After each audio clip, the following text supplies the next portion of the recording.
وشر الأمور محدثاتها وكل محدثة بدعة وكل بدعة ضلالة وكل ضلالة في النار. أعوذ بالله من الشيطان الرجيم. واعبدوا الله ولا تشركوا به شيئا وبالوالدين إحسانا. الآية.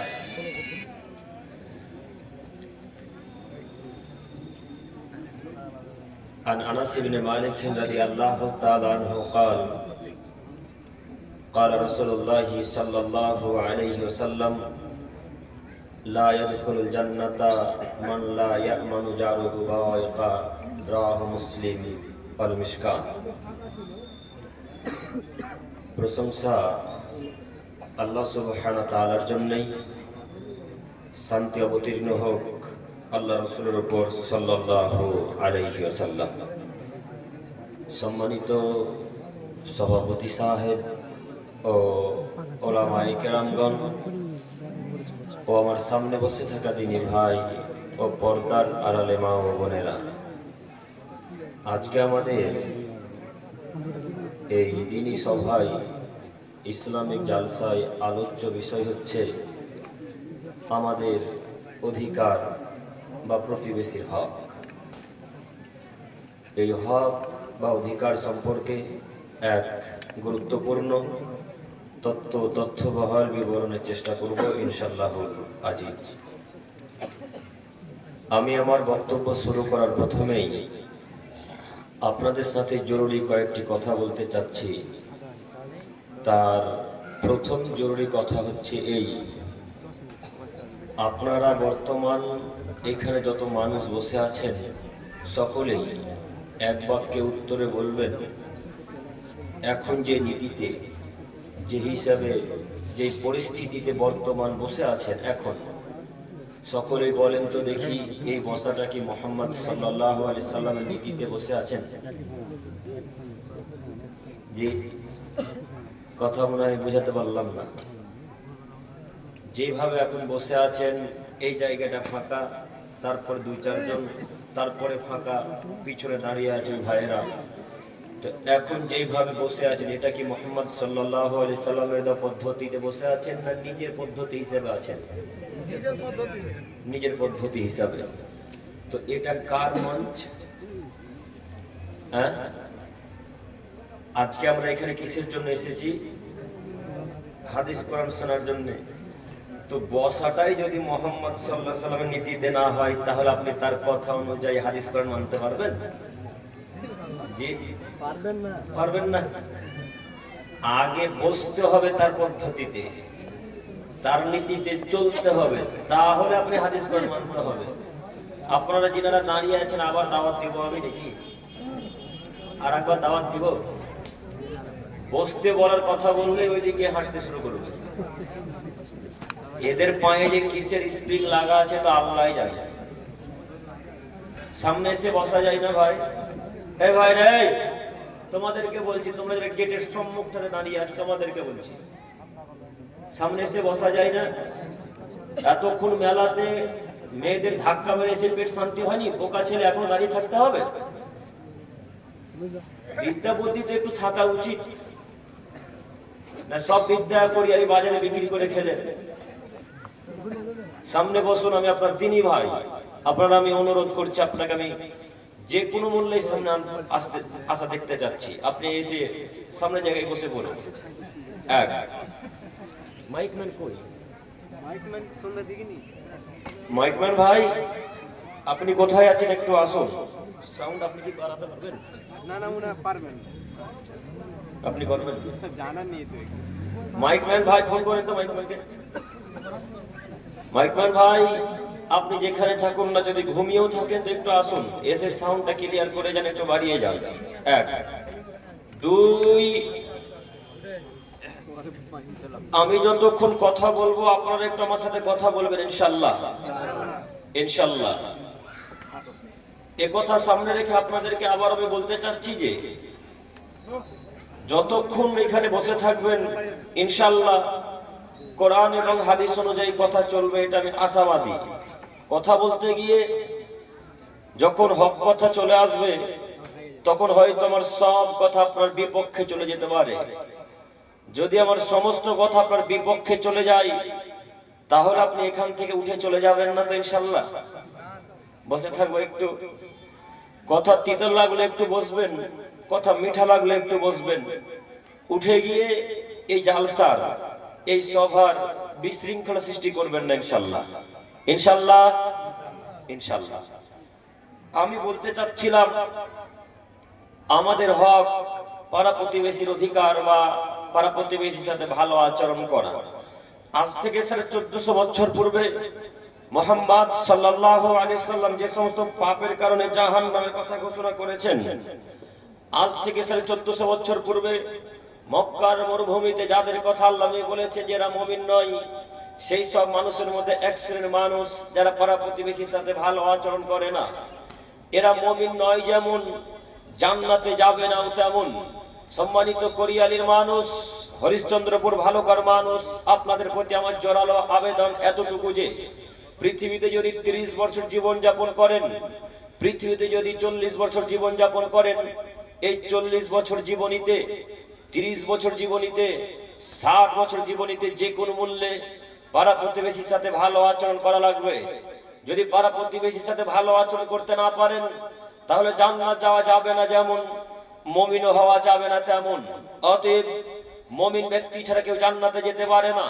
আজ থেকে আমাদের নবী 1450 বছর পূর্বে মক্কার মরুভূমিতে বললেন, আল্লাহর কসম ওই লোকটা মুমিন নয়, আল্লাহর কসম ওই লোকটা মুমিন নয়, আল্লাহর কসম ওই লোকটা মুমিন নয়।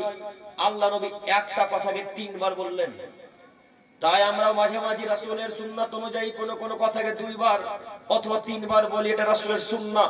আল্লাহ নবী যখন কোন কথাকে বেশি প্রাধান্য দিতেন, মাররাতাইন আও সালাসা, হয়তো আল্লাহ নবী 2 বার বলতেন, নয়তো 3 বার বলতেন। তাই মাঝে মাঝে আমরাও বলে থাকি রাসূলের সুন্নাত অনুযায়ী। অতএব ওই ব্যক্তি মুমিন নয় বলতেই মুহাম্মদ সাল্লাল্লাহু আলাইহি সাল্লামকে সাহাবায়ে কেরামগণ জিজ্ঞাসা করে বসলেন, ইয়া রাসূলুল্লাহ, কে সেই ব্যক্তি যার ব্যাপারে কসম কেটে বলছেন, যার ব্যাপারে কসম করে বলছেন যে ওই লোকটা আল্লাহর কসম মুমিন নয়, ওই ব্যক্তি কে? আমরাও তো জানতে চাই, একটু বলেন না। এই কথা সাহাবীরা জিজ্ঞাসা করতেই আল্লাহ নবী বললেন, আল জারু লা ইয়ামানু জারুহু বাওয়াকা, যে তার পাড়া প্রতিবেশীকে দুঃখ কষ্ট দেয় সে লোকটা মুমিন নয়। অত্র বুখারী মুসলিমের হাদিসকে সামনে রেখে হরিশ্চন্দ্রপুর ভালুকা কোরিয়ালির মানুষকে অনুরোধ করে বলতে চাচ্ছি, যদি আপনি মক্কা থেকে 40 বার হজ করে আসেন, হজ করে এসে যদি আল্লাহর হাদিসের বিপরীতে চলেন, রাসূলের কথার বিপরীতে চলেন, তো জান্নাত হবে না। অতএব পাড়া প্রতিবেশীর সাথে যে কোনো মূল্যে ভালো আচরণ করা লাগবে। একটু সম্মানিত দিনী ভাই ও বোন, আপনাদের আমি দৃষ্টি আকর্ষণ করে আপনাদেরকে বারবার বলতে চাচ্ছি, পৃথিবীতে যতদিন বেঁচে থাকবেন ততদিন পর্যন্ত যে কোনো মূল্যে পাড়া প্রতিবেশীর হক যেমন আদায় করা লাগবে, ভাই বোনের হক ঠিক তেমনি আদায় করা লাগবে, পিতামাতার ঠিক তেমনি হক আদায় করা লাগবে। এখন হাজারে কথা বললে ভুল হবে, 1,99,999টা মানুষ তার ভাই বোনের হক আদায় করে না, 1,99,999টা মানুষ ভাই বোনের হক আদায় করে না, পাড়া প্রতিবেশীর হক আদায় করে না। আপনাদেরকে বলি, যদি মানুষ আসলে পাড়া প্রতিবেশীর হক আদায় করত তাহলে একজন প্রতিবেশী তার পাশে বাড়ি প্রতিবেশীকে গালি দিতে পারত না। এখন আমরা কোরিয়ালি বাজার কেন, সারা পৃথিবীর দিকে নজর ঘুরে যদি দেখতে চাই তাহলে দেখতে পাবো পাড়া প্রতিবেশীর সাথে 1,999টা লোকেরই মিল নাই আছে। যেমন সমাজে 200টা বাড়ি, তার মধ্যে 20টা বাড়ি আলাদা আর 180টা বাড়ি একদিকে। এদের যদি শিক্ষিত বলেন তাহলে অশিক্ষিত কারা? 200টা পরিবার থাকার পরে যদি 30টা লোক আলাদা হয়ে যেতে হয়, 300 পরিবার থাকার পরে যদি 40টা পরিবার আলাদা হয়ে যেতে হয়, তাহলে এদের মতো অযোগ্য মানুষ, অযোগ্য সর্দার, অযোগ্য সভাপতি, অযোগ্য ক্যাশিয়ার পৃথিবীতে আছে এটা আমরা মনে করি না। এরা এইভাবে চলাচল করে কেন? যে কোনো মূল্যে পাড়া প্রতিবেশীর সাথে ভালো আচরণ করা লাগবে। পাড়া প্রতিবেশীর সাথে যদি ভালো আচরণ না হয় তো আপনি যতই সালাত আদায় করেন, যতই তাহাজ্জুদের সালাত পড়েন, যতবার আল্লাহ তাআলাকে ডাকেন, আল্লাহ তাআলা এটাকে সাড়া দিবেন না? ক্যামেরাম্যান ভাই, আপনার ক্যামেরা বন্ধ হয়ে গেছে, আপনি একটু এই ক্যামেরার সামনে এসে ক্যামেরাটা ঠিক করুন। আপনারা একটু এখানে থাকুন না, বাইরে চলে যাচ্ছেন কেন? প্রোগ্রাম শেষে চলে যান, একটু সামনে থাকা যায় না? আসলে একটু আপনি তাড়াতাড়ি আসুন, মায়েরা দেখতে পাচ্ছে না। সম্মানিত উপস্থিতি, বলছিলাম মুমিন যদি হতে হয় তাহলে পাড়া প্রতিবেশীর সাথে ভালো আচরণ করতে পারবো না আজকে থেকে ইনশাআল্লাহ।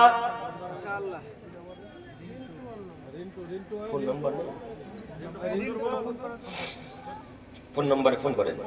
সম্মানিত উপস্থিতি, বলছিলাম যদি মুমিন ব্যক্তি হতে হয় তাহলে কি করা লাগবে আমাদেরকে?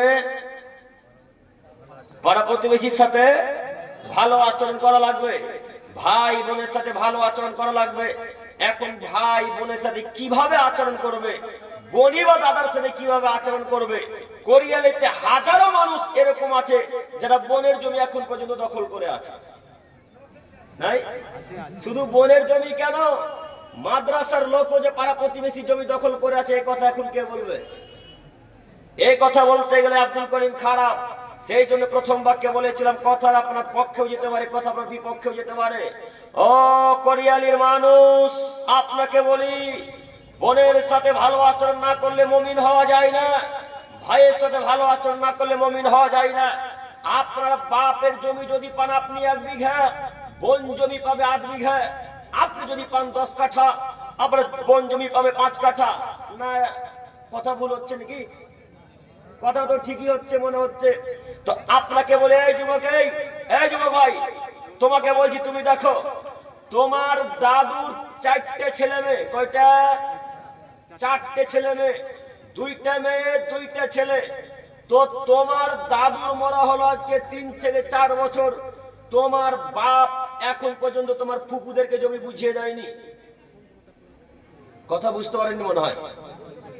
এখন পর্যন্ত আপনার বাপ আপনার ফুপুদেরকে জমি বুঝিয়ে দেয়নি একটু। তাহলে কি কোরিয়ালির মানুষ, হরিশ্চন্দ্রপুরের মানুষ, মালদা জেলার মানুষ মনে করে আমার বাপের বাপ একটু বেশি, আমার ফুপুর বাপ একটু কম? না দুজনেরই সমান সমান বাপ, দুজনেরই সমান সমান বাপ। যদি দুজনের সমান সমান বাপ হয় তাহলে তোমার বাপ জমি পাবে সকালে আর তোমার ফুপু জমি পাবে বৈকালে না একসাথে? একসাথে। তোমার দাদুর মর আজকে 3 থেকে 4 বছর হলো, তোমার বাপ এখন পর্যন্ত তোমার ফুপুকে জমি বুঝিয়ে দেয়নি। বলো তোমার বাপ কাপুরুষ না শিক্ষিত মানুষ? বলো যুবক, তোমার বাপকে আর তোমার বিদ্যাকে আজকে কোরিয়ালির বাজারের গোরস্থানে পুঁতে দিতে এসেছি। যে বিদ্যা ফুপুর জমি ফিরিয়ে দিতে পারে না, যে বিদ্যা বাপের জমি ফিরিয়ে দিতে পারে না, যে বিদ্যা ভাইয়ের বলি বোনের জমি, চাচাতোর জমি, ভাতিজার জমি ফিরিয়ে দিতে পারে না, ওই বিদ্যাকে কোরিয়ালির বাজারে না রেখে মাটির তলে পুঁতে দাও যুবক। অনেক কাজ আছে। মনে রাখো, মুহাম্মদ সাল্লাল্লাহু আলাইহি ওয়াসাল্লাম বলেছেন, কাতাবাল্লাহু মাকাদিরাল খালায়েক ক্বাবলা ইয়াখলুকাস সামাওয়াতি মিন 50 আরজাল ফাসানা। হে আদমের ছেলে মেয়ে শোনো, আমি আল্লাহ সুবহানাহু ওয়া তাআলা যখন এই আসমান জমি সৃষ্টি করিনি, তার 50,000 বছর পূর্বে আমি আল্লাহ তাআলা প্রত্যেকটা জিনের, প্রত্যেকটা মানুষের, প্রত্যেকটা প্রাণীর ভাগ্য লিখেছি। সেই দিন আমি আল্লাহ তাআলা লিখে দিয়েছি কোরিয়ালের মানুষ কি করবে। সেই দিন আমি আল্লাহ লিখে দিয়েছি কোরিয়ালের মানুষের কত বিঘা জমি থাকবে। সেই দিন ভাগ্য লিখেছেন আল্লাহ। যদি তোমার ভাগ্যে লেখা থাকে যে তোমাদের 2 বিঘা জমি, 4 বিঘা জমি 4 বিঘাই থাকবে, তো কোনো মায়ের বেটা 4 বিঘা থেকে কমাতে পারবে না। বুখারী মুসলিম। আর সেই দিন যদি লেখা থাকে এদের 5 কাঠা জমির বেশি আর পারবে না, কোনো মায়ের বেটা বাড়াতে পারবে? আর পারবে না। বলো যুবক, তোমার বাপ এখন পর্যন্ত তোমার দাদু তোমার ফুপুকে জমি বুঝিয়ে দেয়নি কেন? তোমার বাপ তোমার দাদুকে মাটি দিয়ে যদি আসে জোহরে, জমি জায়গা ভাগ হবে আসরে। যদি তোমার দাদুকে মাটি দেয় আসরে, জমি জায়গা ভাগ হবে মাগরিবে। যদি তোমার দাদুকে মাটি দেয় মাগরিবে, জমি জায়গা ভাগ হবে এসাতে। এটাই শরীয়ত, এটাই নিয়ম। তোমার দাদু জীবিত অবস্থায় ভাগ করে গেছে, তোমার দাদু ভুল করেছে। তোমাকে বলে যাচ্ছি, বাপকে বল, আব্বু ভাগ্যে যদি ভিক্ষা করা থাকে ভিক্ষা করে খাবো কোরিয়ালির বাজারে, কিন্তু ফুপুর জমি নিজের কাছে রেখে খাবো না ইনশাআল্লাহ। পারবেন না বলতে? এই যুবক ভাইরা, তোমাদেরকে বলছি, তুমি রে মনে রেখো যুবক, তোমার বাপ তোমার ফুপুর জমি এখন পর্যন্ত নিজের কাছে রেখেছে। তোমার বাপ হক বুঝে না, তোমার বাপ অধিকার বুঝে না। তাই তোমার বাপকে অনুরোধ করে বলি, মুরব্বী সাহেব, বোনের জমি কাল সকাল হতে ফিরিয়ে দিতে হবে। বোনের জমি যদি ফিরিয়ে দিতে না পারেন, প্রস্তুতি গ্রহণ করে থাকবেন। মুহাম্মদ সাল্লাল্লাহু আলাইহি ওয়াসাল্লাম বলেছেন, যদি কোনো মানুষের জমি জায়গা 1 বিঘত অর্ধ হাত, আচ্ছা অর্ধ হাত বাদ দিলাম, 1 বিঘা জমি, বিঘা বুঝতে পারছেন কি? 1 বিঘা জমি যদি কোনো মানুষের জোরপূর্বক দখল করে নাই, কিয়ামতের মাঠে আল্লাহ সুবহানাহু ওয়া তাআলা 7 তরফ জমিনটাকে খুঁড়তে বাধ্য করবেন। আসমান যেমন 7টা, জমিনও তেমনই 7টা। একটা জমিনের মোটা 500 বছরের পথ, যদি একটা জমিনের মোটা 500 বছরের পথ হয়, তো 7টা জমিনের মোটা কত বছরের পথ? 3500 বছরের পথ। 3500 বছরের পথ আল্লাহ তাআলা আপনার আব্বাকে আপনাকে খুঁড়তে বাধ্য করবেন। কেন? আপনি বোনের জমি ফিরিয়ে দেননি, ফুপুর জমি ফিরিয়ে দেননি, ভাইয়ের জমি ভাইকে বুঝিয়ে দেননি। কেউ যদি 1 বিঘা অর্ধ বিঘা জমি যদি দখল করে, আল্লাহ তাকে একটা কোদাল ধরিয়ে দিবেন হাতে, কোদাল ধরিয়ে দিয়ে বলবেন, ও আব্দুর রহমান সাহেব, আপনি এই জমিন খুঁড়তে শুরু করেন। এই আব্দুর রহমান সাহেব জমিন খুঁড়তে যেদিন 7 তলব জমির নিচে চলে যাবে, সেদিন যত মাটি হবে সব মাটি আল্লাহ তাআলা লোকটার ঘাড়ের উপর চাপিয়ে দিয়ে বলবেন, হাত্তা ইউজাবাইনান নাস, আপনি এখন চলতে থাকুন ইলা ইয়াউমিল কিয়ামা, যতদিন পর্যন্ত কিয়ামত না হয়েছে। ও মুরব্বি সাহেব, আমি কি এখন আপনাকে বুঝাতে পারবো মাটি কতদিন কাঁধের উপরে থাকবে? একটা দিন হবে 50,000 বছরের সমান।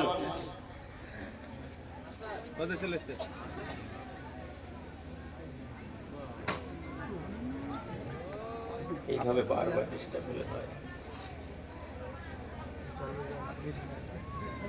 তার ছুটে ছিল কারেন্ট চলে চালু করে ওই কে মোড় ছিল তারটা মানে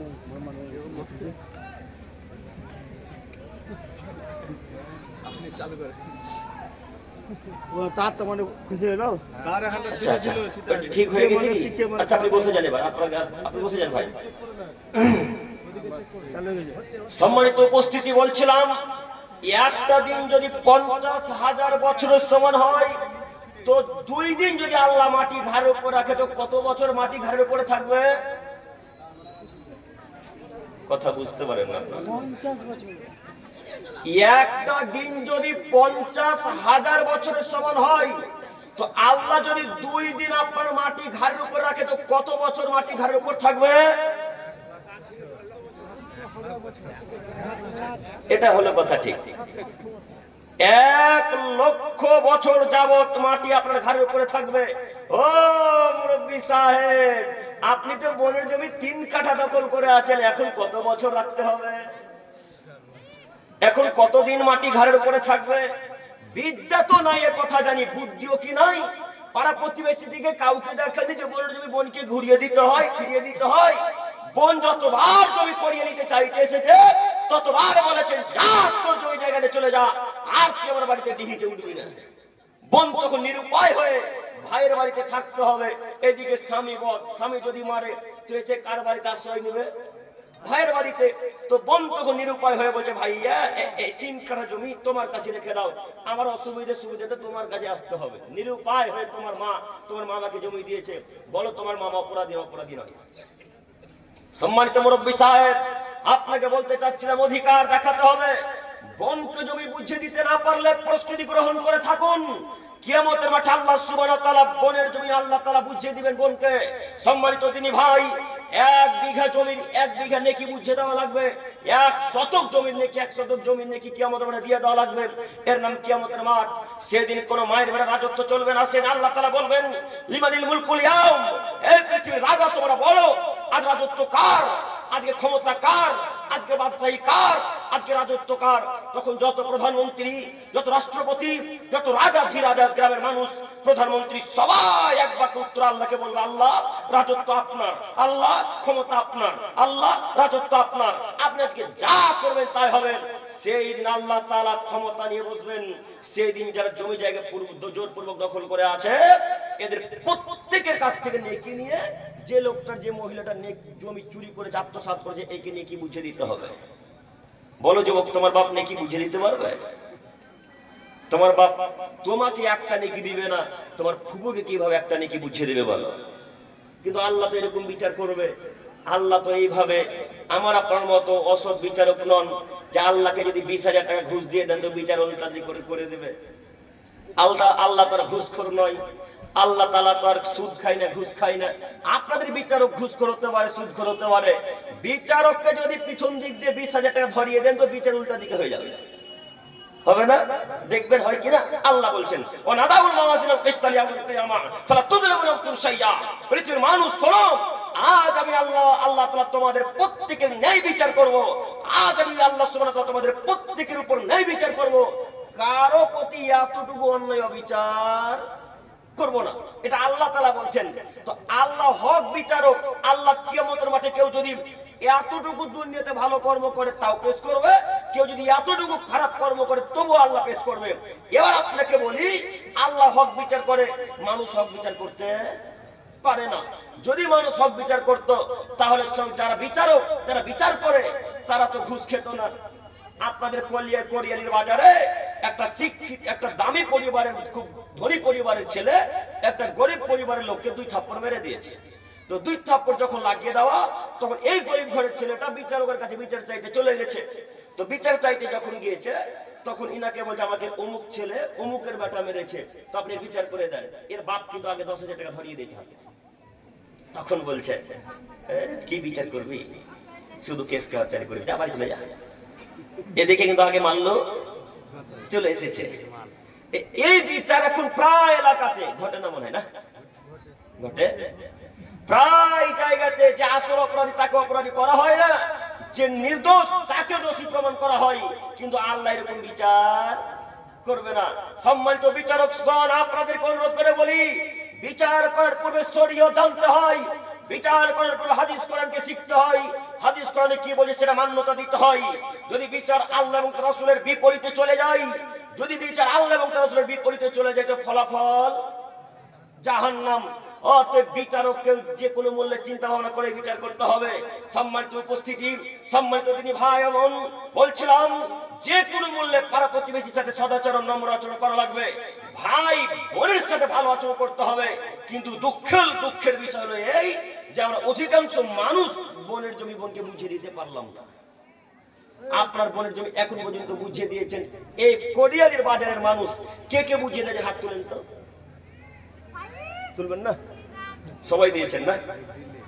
সবাই দিয়েছে বোনকে জমি। সব ফেরেশতা, সব ফেরেশতা বসে আছে, কেউ বোনের জমি খায় নাই। খোঁজ খবর নিয়ে দেখা যাচ্ছে প্রায় লোকই বোনের জমি আত্মসাৎ করে আছে, তাই না? আপনাকে আমি আর বুঝতে পারি না কেন, আপনার শরীরে এখন রক্ত আছে। যেদিন শরীর থেকে রক্ত চলে যাবে, যেদিন শ্বাস প্রশ্বাস আর চলবে না, সেদিন বোঝা যাবে ক্ষমতা কি জিনিস। সেদিন বোঝা যাবে দাপট কাকে বলে, সেদিন বোঝা যাবে ক্ষমতা কাকে বলে।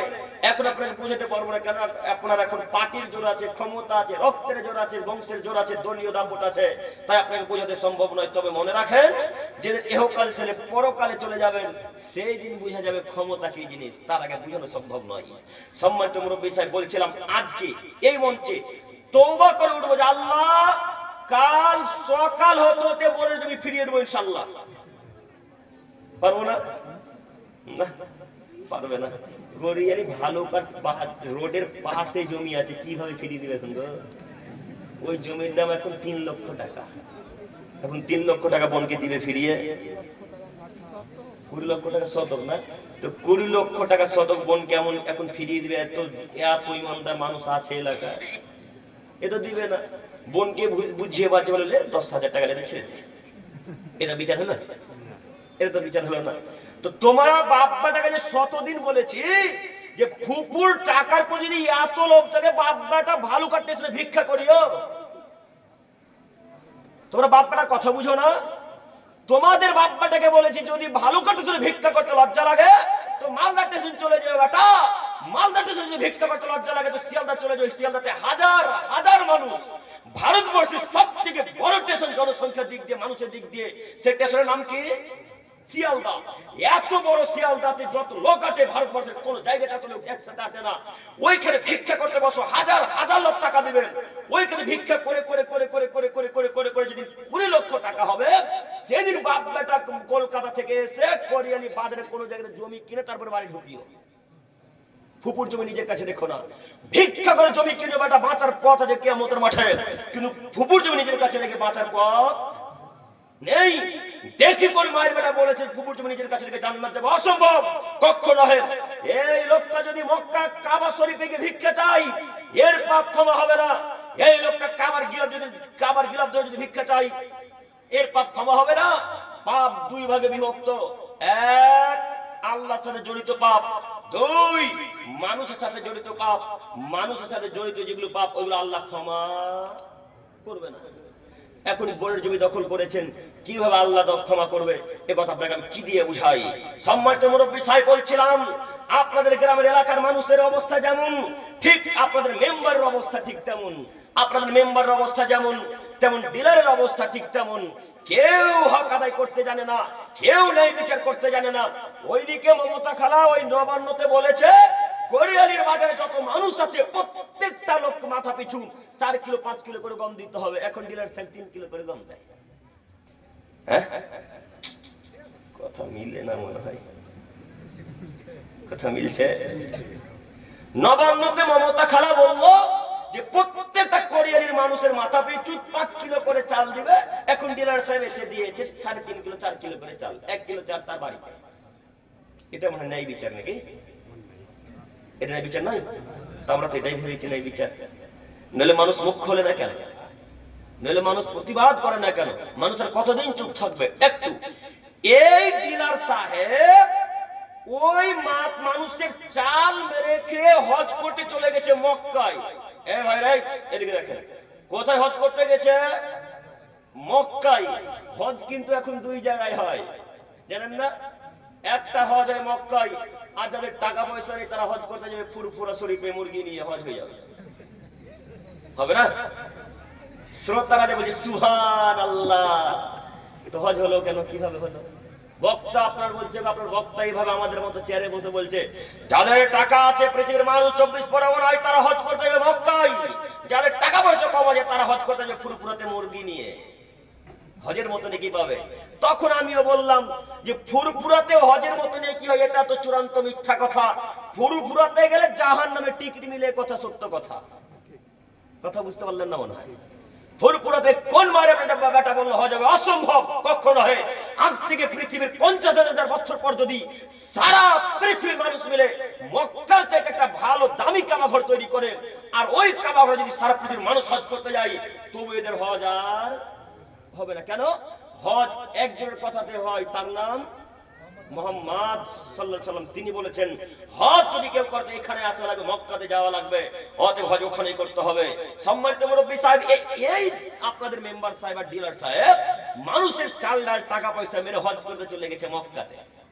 মক্কাতে হজ করতে গিয়ে কাবার গিলাফকে ধরে মাথা ঠুকে ঠুকে ঠুকে ঠুকে রক্ত বের করে দিয়েছে কপাল দিয়ে।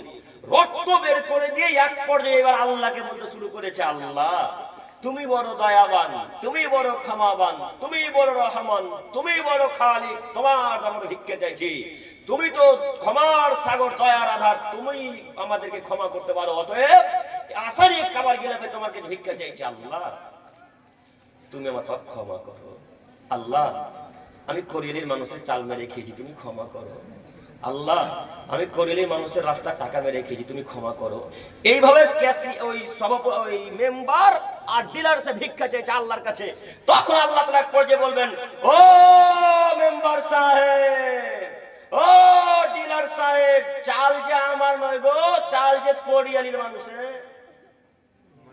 ভিক্ষা চাইলে এখন কোরিয়ালির মানুষের কাছে ভিক্ষা চাইতে হবে। আমি আল্লাহ পাপ যদি ক্ষমা করে দিই, আমি আল্লাহ অত্যাচারী। মনে রেখো, মুসলিম মিসকাতের হাদিস, আমি আল্লাহ আমার উপর অত্যাচার করে হারাম করেছি, আমি আল্লাহ আমার বান্দার উপর অত্যাচার করে হারাম করে দিয়েছি। অতএব আমি আল্লাহ কখনো কোনো মানুষের উপর অন্যায় অবিচার করব না। যাও পশ্চিমবঙ্গে ফিরে গিয়ে মালদা জেলার কোরিয়ালি গ্রামে গিয়ে বলো, গ্রামের মানুষ আমি তোমাদের চাল মেরে খেয়েছি, তুমি আমাকে ক্ষমা করো। এখন এই ডিলার ক্ষমাও চাইতে পারবে না পাড়া প্রতিবেশীর কাছে, এখন এই পাপ ক্ষমাও হবে। ক্ষমা চাইতে পারবে? কত লোকের কাছে ক্ষমা চাইবে? হিন্দুকেও চাল দিয়েছে, খ্রিস্টানকেও দিয়েছে, বৌদ্ধকেও দিয়েছে, সাঁওতালকেও দিয়েছে, আপনাদেরকেও দিয়েছে। তোর কার কাছে ভিক্ষা চাইবে? এখন ভিক্ষা চাইবে না, যা পারবে না যেমন চাইতে, তারপর ক্ষমাও হবে না। অতএব আপনাকে বলি, ওর যদি হিসাব বিচার হয়, আপনি 10 বিঘা জমি বনে দখল করে আছেন, আপনার মনে বুঝি হিসাব হবে না? হবে? আপনারও হিসাব হবে। 10 বিঘে তো বহু দূরের কথা। আরে আমাদের এলাকা যদি কেস ছিল, আপনাদের এলাকার কেসে যদি 1 টাকা এই দুকুদি করে, এরও বিচার ফাইসলা কিয়ামতের মাঠে হবে। কি হিসাব করেছেন? সম্মানিত মুরব্বী সাহেব, বলছিলাম আজকের পর থেকে যত মানুষের জমি জায়গা দখল করে আছেন, প্রত্যেকটা মানুষের কাছে আমার অনুরোধ, আজকে ফিরিয়ে দিতে পারবো না, সকাল হতো তো ইনশাল্লাহ পারবেন ইনশাল্লাহ। ইনশাল্লাহ আপনি এতটুকু মাথায় কথা রাখবেন যে মানুষকে দুঃখ কষ্ট দিয়ে জান্নাত পাওয়া যায় না, এ কথাই চূড়ান্ত। অতএব আমি আপনাকে অন্য জানাচ্ছি, নীতি পরিবর্তন করেন। এরপর আয়াত মহান আল্লাহ তাআলা বলেন, ওয়াবুদুল্লাহ, পৃথিবীর মানুষ তোমরা আমার ইবাদত করবে, ওয়ালা তুশরিকু বিহি শাইআ, তোমরা আমার ইবাদতের সাথে কাউকে শরীক স্থাপন করবে না। জরুরি এখানে একটি কথা, যদিও আমাদের বিষয় আজকে এই কথার সাথে সম্পৃক্ত নয়, তারপরেও কথা বলতে আমি বাধ্য। এখন হাজারো যুবক যারা এখন পৃথিবীতে চলাচল করছে, তাদের ডান হাত অথবা বাম হাতে দেখবেন ওই কালো ধাগা অথবা বালা পরা আছে, আছে থাকে। তো এখন মনে হয় এই কোরিয়ালির গ্রামের মানুষের নাই বালা হাতে, কিছু কিছু আছে। ওই লোকটাকে আল্লাহ বলছেন, তোমরা কি লোকমানের কথা পড়নি?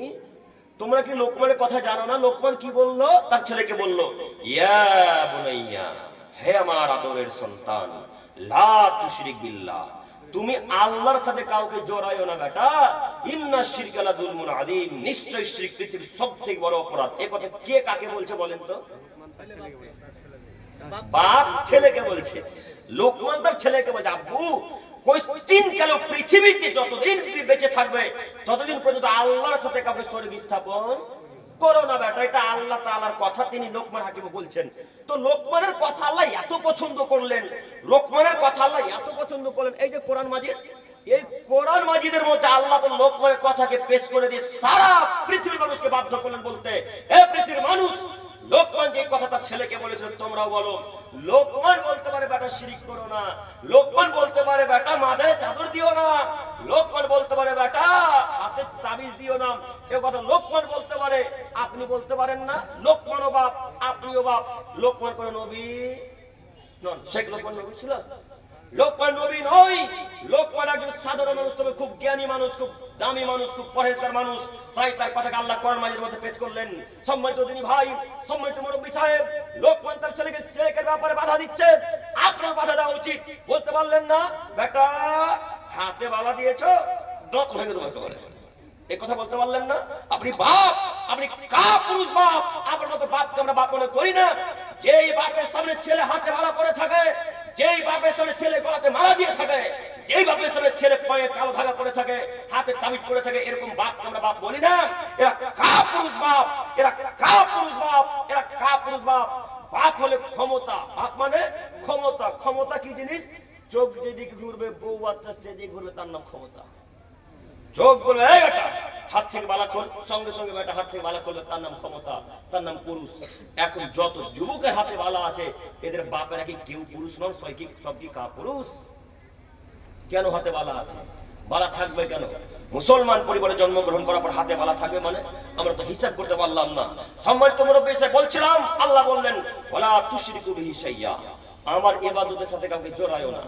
আচ্ছা, কবজিতে ব্যথা করছিল, ব্যথা করা ভালো মালিক, ব্যথা ভালো করা মালিক কে? আল্লাহ। তো আপনার ছেলে যে বলছে কালো ধাগা বাঁধলে ব্যথা ঠিক হয়ে যাবে, দেখো আপনার ছেলে ধাগাকে ভালো করার মালিক ভাবলো না? আপনার ছেলে এখন তো মুশরিক, শিরক করলো। আপনার ছেলেকে ভিক্ষা চাইতে হবে যে কোনো মূল্যে। এই বাক্য এদিকে ছেড়ে দিলাম। 3, ওয়াবিল ওয়ালিদাইনি ইহসানা, তোমরা তোমাদের পিতামাতার সাথে ভালো আচরণ করবে। কে পিতা মাতার সাথে ভালো আচরণ করে? কে যে করে আমরা ভেবে পাই না।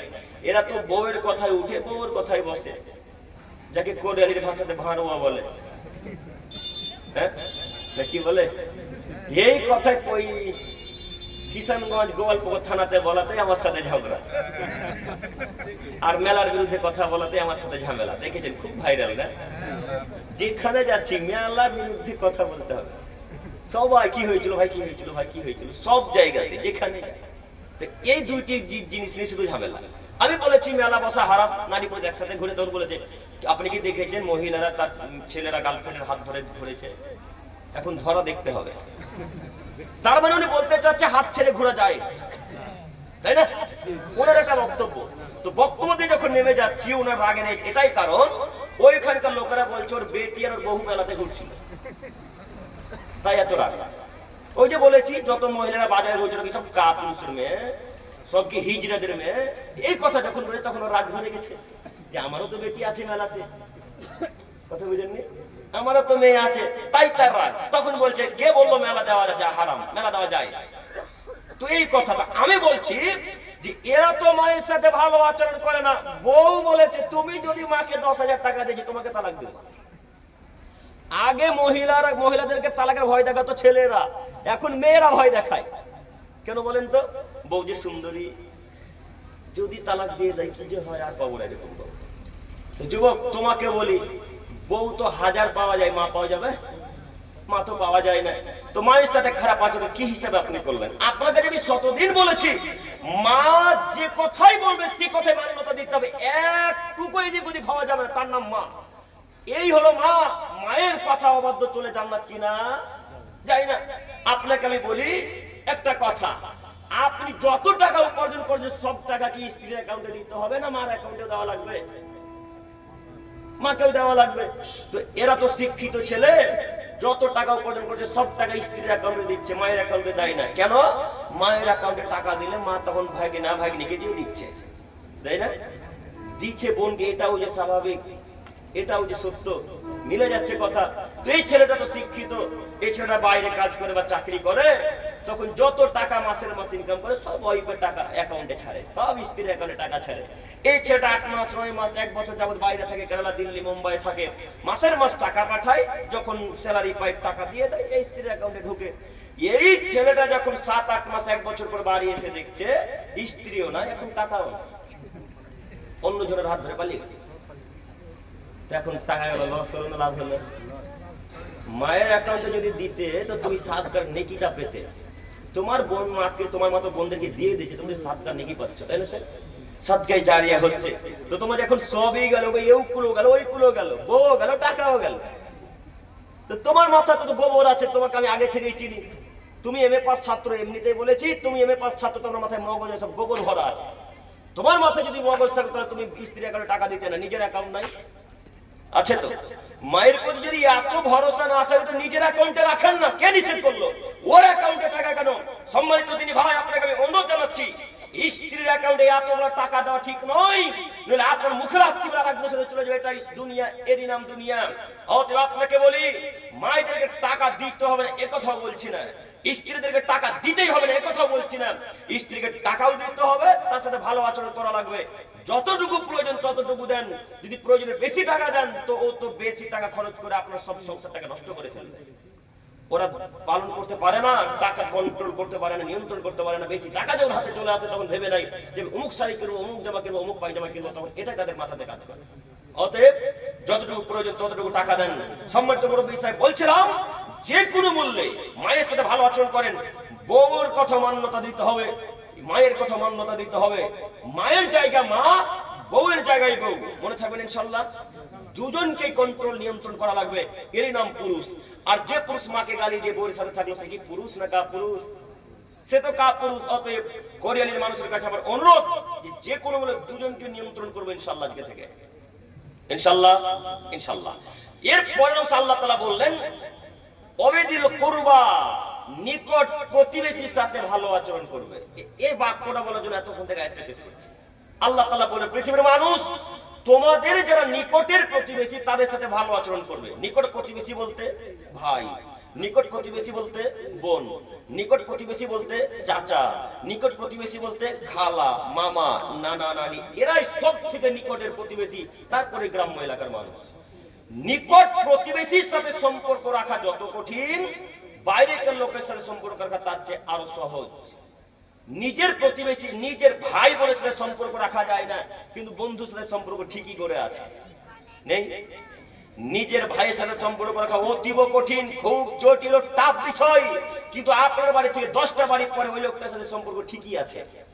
এই জন্য আল্লাহ তাআলা নিজে বললেন নিকট প্রতিবেশীর সাথে আগে ভালো আচরণ করা লাগবে, তারপরে দূর প্রতিবেশী। আল্লাহ তাআলা প্রথমে বললেন অবিদিল কুরবা, নিকট প্রতিবেশীর সাথে ভালো আচরণ করো, তারপরে জুনুব, দূরের লোক। অতএব সম্মানিত মুরব্বী সাহেব, আপনাকে আমি বলি, ভাইয়ের সাথে সম্পর্ক আমরা রাখতে পারি না। কিভাবে রাখবেন? আপনার ভাই যে আসলে জমি জায়গা নিয়ে নিয়েছে, এখন রাখতে পারবেন সম্পর্ক? পারবেন না, খুব কঠিন বিষয়। যখন কেউ সামান্য 10,000 টাকা মেরে নেয়, তখন তো আমাদের সহ হয় না, সহ্য করতে পারি আমরা, তখন তো আমরা মেনে নিতে পারি না। তখন কত কোর্ট কাছারি অফিস আদালত সরদার কেসদের কাছে গিয়ে বিচার চাই।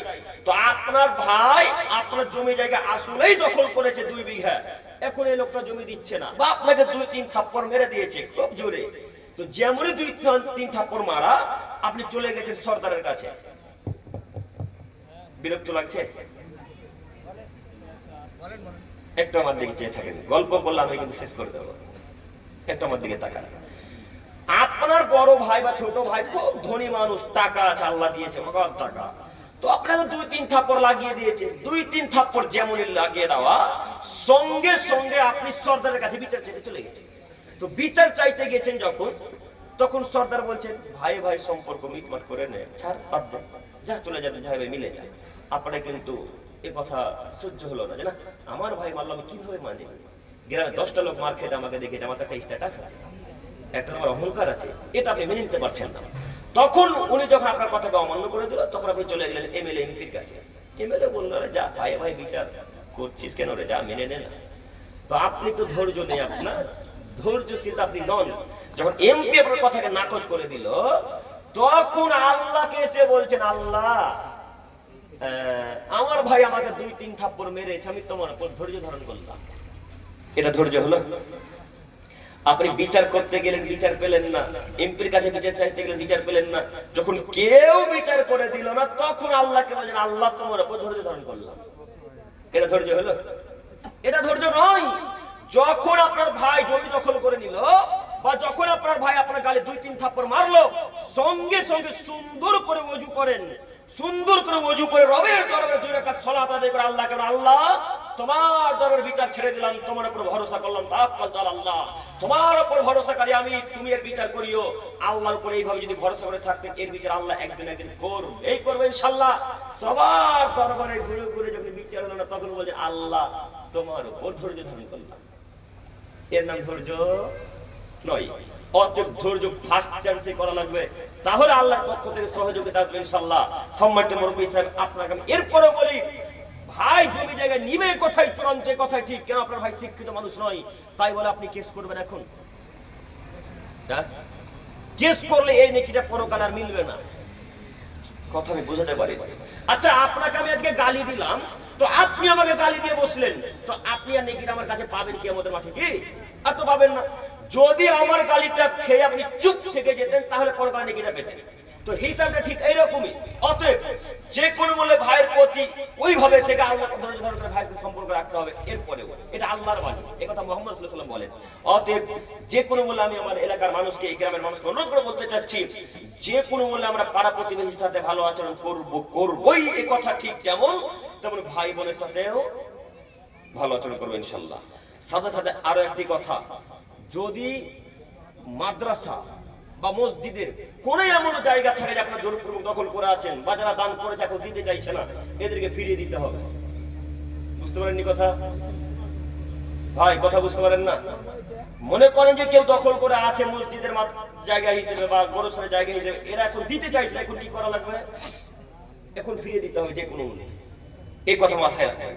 সম্মানিত মুরব্বী সাহেব, এরপরের হাদিস, আবু হুরায়রা রাদিয়াল্লাহু তাআলা আনহু বলেন, রাসূল সাল্লাল্লাহু আলাইহি সাল্লাম বলেছেন, মান কানা ইউমিনু বিল্লাহি ওয়াল ইয়াউমিল আখির, পৃথিবীর মানুষ, তোমরা যারা আল্লাহকে বিশ্বাস করো, তোমরা যারা পরকালকে বিশ্বাস করো, তোমাদেরকে বলছি তোমরা শোনো, ফালা ইউজি জারাহু, তোমরা তোমাদের প্রতিবেশীর সাথে ভালো আচরণ করবে। সম্মানিত মুরব্বী সাহেব, বক্তব্য বাক্য মিলাবার চেষ্টা করেন। আমাদের বিষয় শুধু অধিকার, হক, তাই বারবার প্রতিবেশী হাদিস আসবে, আয়াত আসবে, এ কথা মিলাবার চেষ্টা করবেন। আল্লাহ নবী বললেন, তোমরা যারা আল্লাহকে মানো, তোমরা যারা কিয়ামতের মাঠকে বিশ্বাস করেছো, আখিরাতকে মেনে নিয়েছো, তোমাদেরকে বলছি তোমরা শোনো, ফালা ইউজি জারাহু, তোমরা তোমাদের প্রতিবেশীকে দুঃখ কষ্ট দিবে না। যদি দুঃখ কষ্ট দাও, তো তোমরা আমাকে মানলে না, তোমরা পরকালকে বিশ্বাস করলে না। আর যারা আল্লাহ এবং পরকালকে মান্যতা দেয় না, তাদের ঠিকানা জান্নাত। জাহান্নাম। অতএব নীতি পরিবর্তন আপনাকে করতে হবে, কথাই ঠিক। পরের অংশ আল্লাহ তাআলা বললেন, মধ্যে একটা হাদিস বাক্য বাদ দিলাম, শেষ বাক্যে ফিরে গেলাম। তিনি বললেন, ওমান কানা ইউমিনু বিল্লাহি ওয়াল ইয়াউমিল আখির ফালিয়াকুল খাইরান আও লিয়াসমুত। পৃথিবীর মানুষ, তোমরা যদি আল্লাহকে মানো, তোমরা যদি কিয়ামতের মাঠকে বিশ্বাস করো, তাহলে ভালো কথা বলো, নতুবা চুপ থাকো। কিয়ামতের মাঠে বাঁচার পথ আছে। বুখারী মুসলিমের হাদিস, দুইটি বাক্য। এই দুইটি বাক্যের একটি বাক্য এখন কথা বলতে চাচ্ছি। এক, তিনি বললেন পৃথিবীর মানুষ, পাড়া প্রতিবেশীর সাথে ভালো আচরণ করো। দুই, তোমরা যদি আমাকে বিশ্বাস করো, তোমরা ভালো কথা বলো। যদি ভালো কথা বলতে না পারো, তাহলে চুপ থাকো। এখন আপনাকে বলি, আপনাদের এইখানে যখন ওই মুখটা দিয়ে মেয়ালার ওই পাশ দিয়ে যখন প্রবেশ করলাম, সাঁকুটা হয়ে মুখেই দেখবেন একটা দোকান আছে, মুদিখানা নাই? কথা বলে না তো, কথা বলতে ভয় লাগে নাকি? ওই মুখটাতে মুদিখানার দোকান আছে। তো আমাদের তো ভিড়, মেলার ভিড় দেখলেন কত, গাড়িটা আসছিল না, তো দাঁড়ালাম ওখানে। তো মেলার ওই ভিড়ে দেখলাম ওই ছেলেগুলা দোকানে একটা ওই কি তাকে বলে গো, গ্যাস লাইট রাখা আছে। কেউ সিগারেট টানছে, কেউ বিড়ি টানছে, কেউ গুটকা দিচ্ছে মুখে, যে যার কাজকর্ম সে তার করছে। তো মনে করেন ওই মুদিখানা দোকানে একটা বৃদ্ধ লোক, খুব শিক্ষিত মানুষ, তাকে বাধা দিতে গিয়েছে। এই বেটা, সিগারেট পান করতে হয় না, এগুলো হারাম জিনিস, ছেড়ে দাও, ছাড়ো, এগুলো কেন পান করছো? তখন চট করে আর একটা লোক পাশ থেকে উঠে গিয়ে বলছে, কে বলো সিগারেট পান করতে হয়, বিড়ি পান করতে হয় না? আমরা তো হুজুরের মুখে শুনেছি বিড়ি খাওয়া মাকরুহ।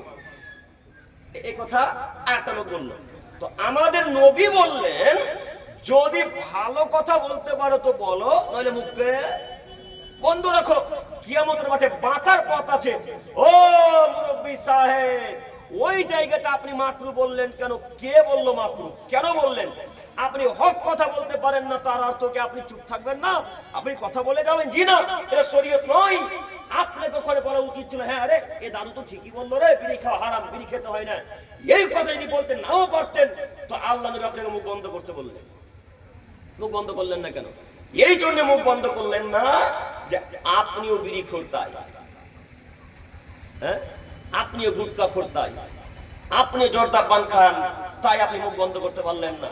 নইলে একটা বৃদ্ধ লোক আর একটা 10-20 বছর যুবককে বাধা দিচ্ছে, ওর পক্ষ থেকে সাপোর্ট না করে যুবকের পক্ষ থেকে সাপোর্ট কি হিসেবে করে আমরা তো বুঝতে পারলাম না। না করে নিলে মানুষ মনে করছে বিড়ি খাওয়া হালাল, মাকরুহ, হারাম। হারাম যদি মনে করলেন, তো আমি যদি কোরিয়ানি নতুন তলা এই গ্রামের মানুষের পকেট এখন চেক করতে এখনো বিড়ি গুটকা পাবো, হ্যাঁ হ্যাঁ পাওয়া যাবে না ভাই? না সব ফেরেশতা, সব একবারে বিড়িগুলোর মুখে লাথি মেরে দিয়েছে। আচ্ছা, আপনারা এমন একটা আয়াত বা নুসখা বা হাদিস বা কোন সাহাবীদের কল বা ইমামদের কল এটা দেখাতে পারবেন বা পেয়েছেন যে এটাকে ভিত্তি করে আমরা বিড়ি খাচ্ছি? কেউ একজন পারবেন দেখাতে? কেউ যদি একজন দেখাতে পারে, তো আমিও আজকে রাত্রে বা গাড়ির উপর বিড়ি খাবো ইনশাআল্লাহ। পারবেন না? পারবেন না? কেউ পারবেন না। এ কথাই বোঝা যাচ্ছে যে কেউ যখন প্রমাণ করতে পারবে না, তাহলে এটা হারাম, একেবারে হারাম, চূড়ান্ত হারাম। এরপরও মানুষের পকেটে বিড়ি থাকে। তো আপনি বিড়ি পান করছেন কেন? আপনি কি মুসলিম নন? আপনি কি ইহুদি? আপনি কেন নেশাদার দ্রব্য পান করেন? আপনি কি মুসলিম নন? আপনি কি ইহুদি? আপনি কি খ্রিস্টান? খ্রিস্টানরা নেশাদার দ্রব্য পান করে। এই গ্রামের হাজারো মানুষ নেশাদার দ্রব্য পান করে। এই গ্রামের হাজারো মানুষ মদ পান করে। আমরা এলাকার মানুষ মনে করেছি কাউন্টারে যেটা মদ বিক্রি হয় সেটাই মদ, বিড়ি গুটকাকে আমরা মদ মনে করি না। তাই তো প্রায় কোরিয়ালির মানুষের বুক পকেটে বিড়ি আছে, প্রায় কোরিয়ালির মানুষের ওই লুঙ্গির গরিন্দাতে গুল আছে। তাই তো প্রায় মানুষ রাস্তাতে আজকেও মদ পান করে, দারু পান করে, রাস্তাতে জেডি পান করে। এরা সব মুসলমানের বাচ্চা। আবার এরাই সকাল বেলায় চায়ের দোকানে গিয়ে বলবে যে ফিলিস্তিনকে বাঁচাতে হবে। এরাই বলবে, এরাই চায়ের দোকানে বা কোন এক জায়গায় 10টা 5টা 10টা 15টা যুবক বসে আছে, এক জায়গায় বসে বলবে, রে গাজার মানুষকে মেরে দিল রে, গাজার মানুষের পক্ষে একটু লড়তে হবে। এবারটা বিড়ি খেয়ে জিহাদ করবে, হ্যাঁ, ও গুল খেয়ে জিহাদ করবে। এর নীতি যে কত খারাপ! এই বিড়ি খোরের জিহাদ কিসের আওয়াজ? যার নামাজ নেই তার জিহাদ আছে? জি, যার নামাজ নেই তার কোন ইবাদত আছে? যার সালাত নেতার কোনো ইবাদত নেই, আপনি তো হারাম করা আপনার তো ইবাদত আল্লাহ কবুল করবেন, আপনি কেন জিহাদের কথা চিন্তা ভাবনা করলেন? আপনাকে আমি অনুরোধ করে বলে যাচ্ছি, আজকে নীতি পরিবর্তন করেন। যদি নীতি পরিবর্তন করতে না পারেন তো মুখকে বন্ধ রাখেন, কিয়ামতের মাঠে বাঁচার কথা আছে ইনশাআল্লাহ, কিয়ামতের মাঠে বেঁচে যাবেন। আর যদি মুখ খোলেন তো ভালো কথা বলতে হবে। আজকে থেকে মুখ খুলে ভালো কথা বলতে পারবেন ইনশাআল্লাহ? পারবো ইনশাআল্লাহ। যে কোনো মূল্যে ভালো কথা বলার চেষ্টা করতে হবে, নইলে এহকালে নষ্ট, পরকালে নষ্ট। এহকালে নষ্ট কি? এহকালে যদি হারাম খাদ্য খান, যতবার আল্লাহকে ডাকবেন আল্লাহ আপনার ডাকে সাড়া দিবে না, আর পরকালে আল্লাহ আপনাকে জাহান্নামে দেবে। কিভাবে? আবু বকর সিদ্দিক রাদিয়াল্লাহু তাআলা আনহু বলেন, রাসূল সাল্লাল্লাহু আলাইহি সাল্লাম বলেছেন, লা ইয়াদখুল জান্নাতা জাসাদুন গুযিয়া বিল হারাম। ওই দেহ জান্নাতে যাবে না যেই দেহ হারাম দ্বারা প্রতিপালিত হয়েছে, যেই দেহ হারাম খাদ্য খেয়ে তৈরি হয়েছে, যেই দেহ হারামের টাকা দিয়ে মোটা হয়েছে, বড় হয়েছে, ওই দেহ জান্নাতে যাবে না। তো এখন কোনটা দেহ হারাম ছাড়া তৈরি? এখন তো কোরিয়ালির বাজারেও বন্ধন চলে, হরিশ্চন্দ্রপুরেও চলে, ভালুকতেও চলে, গোটা ভারতবর্ষ, মুর্শিদাবাদ, জঙ্গিপুর সব জায়গাতেই চলে। তো কে এখন হারাম থেকে বেঁচে আছে? কোরিয়ালিতে বন্ধন চলে না মনে হয়? চলে, লাইন দিয়ে। দেখুন কে তাহলে হারাম থেকে বেঁচে থাকলো? কথা কি বুঝে আসছে না? আপনারা মনে করেছেন বন্ধন জায়েজ? বন্ধন সুদ নয় না ভাই, বন্ধনটা সুদ। আমরা তো ভেবেছিলাম বন্ধন সুদ নয়। আপনার নাম কি? হ্যাঁ, নাজিবুল। একটু আমার দিকে দেখেন তো সবাই, আমার দিকে দেখেন। এই ভাইয়ের নাম নাজিবুল, এই ভাইয়ের আর একটা নাম হচ্ছে আব্দুল খালেক। একটা নাম কি? আব্দুল খালেক। তো যেটাই নাজিবুল সেটাই কে? হ্যাঁ, আব্দুল খালেক। তো যেটাই সুদ ওটাই বন্ধন, যেটাই সুদ ওটাই লোন, যেটাই সুদ ওটাই স্বর্ণ জয়ন্তী। না কি বলেন আপনাদের এলাকাতে মাসে মাসে মহিলারা টাকা দিতে যায়? স্বর্ণ জয়ন্তী তো। যেটাই সুদ সেটাই স্বর্ণ জয়ন্তী। একটাই জিনিস নাম পরিবর্তন করেছে ইহুদি খ্রিস্টানের বাচ্চারা। আল্লাহ নবী নাম দিলেন সুদ, ইহুদি খ্রিস্টান ও বেধর্মীরা নাম দিল বন্ধন। আল্লাহ নবী নাম দিলেন সুদ, ইহুদি খ্রিস্টান ও অশিক্ষিত বাচ্চার নাম দিল লোন। আল্লাহ নবী নাম দিলেন সুদ, আর এরা বলল ওই স্বর্ণ জয়ন্তী। আল্লাহ নবী নাম দিলেন জেনা, আর ইহুদি খ্রিস্টানেরা নাম দিল ভালোবাসা দিবস। সব রাসূলের কথাকে বিপরীত করে দিয়ে এরা সব পরিবর্তন করেছে। একটু সামনে আসছে 25শে ডিসেম্বর, নাকি? আজকে 20 ডিসেম্বর, আপনাদের সাথে আর দেখা হবে না বলে আমি এই কথা বলে চলে যাচ্ছি। 22 তারিখ বাংলাদেশ ঢুকে যাব। একটু আপনাদেরকে বলি, এই যে 25শে ডিসেম্বর, এই যুবকেরা, এই তোমরা কে কে চিন্তা ভাবনা করেছো বলো তো যে গার্লফ্রেন্ডকে কেক দিবা? তোমরা দিবা না? তোমার গার্লফ্রেন্ড ভালোবাসবে না যে ঘর, আর তোমার সাথে কথা বলবে না কেক না দিলে। 25শে ডিসেম্বর কি দিন? খ্রিস্টমাস ডে, বড়দিন না? আসলে বড়দিন ওটা খ্রিস্টানদের নীতি। তো এই ছেলেগুলো খ্রিস্টানদের নীতিকে ভালোবাসে, এরা মোহাম্মদের নীতিকে ভালোবাসে না। এই ছেলেগুলা 25শে ডিসেম্বরের দিনে কত চিন্তা ভাবনা আগে থেকে, এরা কি ওই পার্কে যাবে, না হাজারদুয়ারি যাবে, না এরা মেসেঞ্জার যাবে, না আরো ইত্যাদি ইত্যাদি রায়গঞ্জের কোনো পার্কে যাবে, এগুলো কত চিন্তা ভাবনা আগে থেকে ডিসাইড করেছে। এরা তো রাসূলকে বিশ্বাস করে না, এরা তো আল্লাহ নবীর কথাকে মান্যতা দেয় না। এই যুবককে বলছি, যুবক শোনো, খ্রিস্টমাস ডে হচ্ছে খ্রিস্টানদের দিন। 25শে ডিসেম্বর খ্রিস্টানদের দিন, 31 খ্রিস্টানদের দিন, 5 জানুয়ারি খ্রিস্টানদের দিন, ইহুদিদের দিন। এগুলো মুসলমানদের দিন নয়। তুমি যুবক যদি 25শে ডিসেম্বর পালন করো তাহলে তুমি একজন মুনাফিক মুসলমান। তুমি যদি 31 মান্যতা দাও তাহলে তুমি একজন মুনাফিক মুসলিম। তুমি যদি 1 জানুয়ারি, 2 জানুয়ারি, 3 জানুয়ারি, 4 জানুয়ারিকে মান্যতা দাও, পালন করো, তুমি একজন কাফির যুবক। তোমাকে আল্লাহ নবী বললেন, পৃথিবীর মানুষ তোমরা মনে রাখো, মান তাসাব্বা বিকওমিন ফাহুয়া মিনহুম। আদমের ছেলেমেয়ে তোমাদের মধ্যে যদি কোনো মানুষ কোন ইহুদি খ্রিস্টানের নীতিকে অনুসরণ করে, তোমাদের মধ্যে যদি কোনো জাতি কোনো খ্রিস্টানের নীতিকে মেনে নাই, কোনো বৌদ্ধদের নীতিকে মেনে নাই, তারা যেখানে যাবে এই আমার উম্মতের লোক সেখানে যাবে। সম্মানিত তিনি ভাই ও বোন, একটু আপনারা আমার দিকে চেয়ে থাকেন। আপনারা সকলেই বলেন তো দেখি এক বাক্যে, খ্রিস্টমাস ডে যারা পালন করে তারা কারা? খ্রিস্টান। ইহুদি নয়, শুধু খ্রিস্টান। ইহুদিরা এটাকে সম্মান করে না, খ্রিস্টানরা মান্যতা দেয়। এবার আপনারা সকলে বলেন, শিক্ষিত মানুষ, খ্রিস্টানরা জান্নাত যাবে না জাহান্নামে যাবে? জাহান্নামে যাবে। এখন এই 31 নাইট আর এই 25 ডিসেম্বর আর এই 1 জানুয়ারি 2 জানুয়ারি যারা মান্যতা দেবে তারা এখন কোথায় যাবে? জাহান্নামে। উত্তর দিয়ে ফেসে গেলেন নাকি? ভুল হয়ে গেল উত্তর দেওয়া।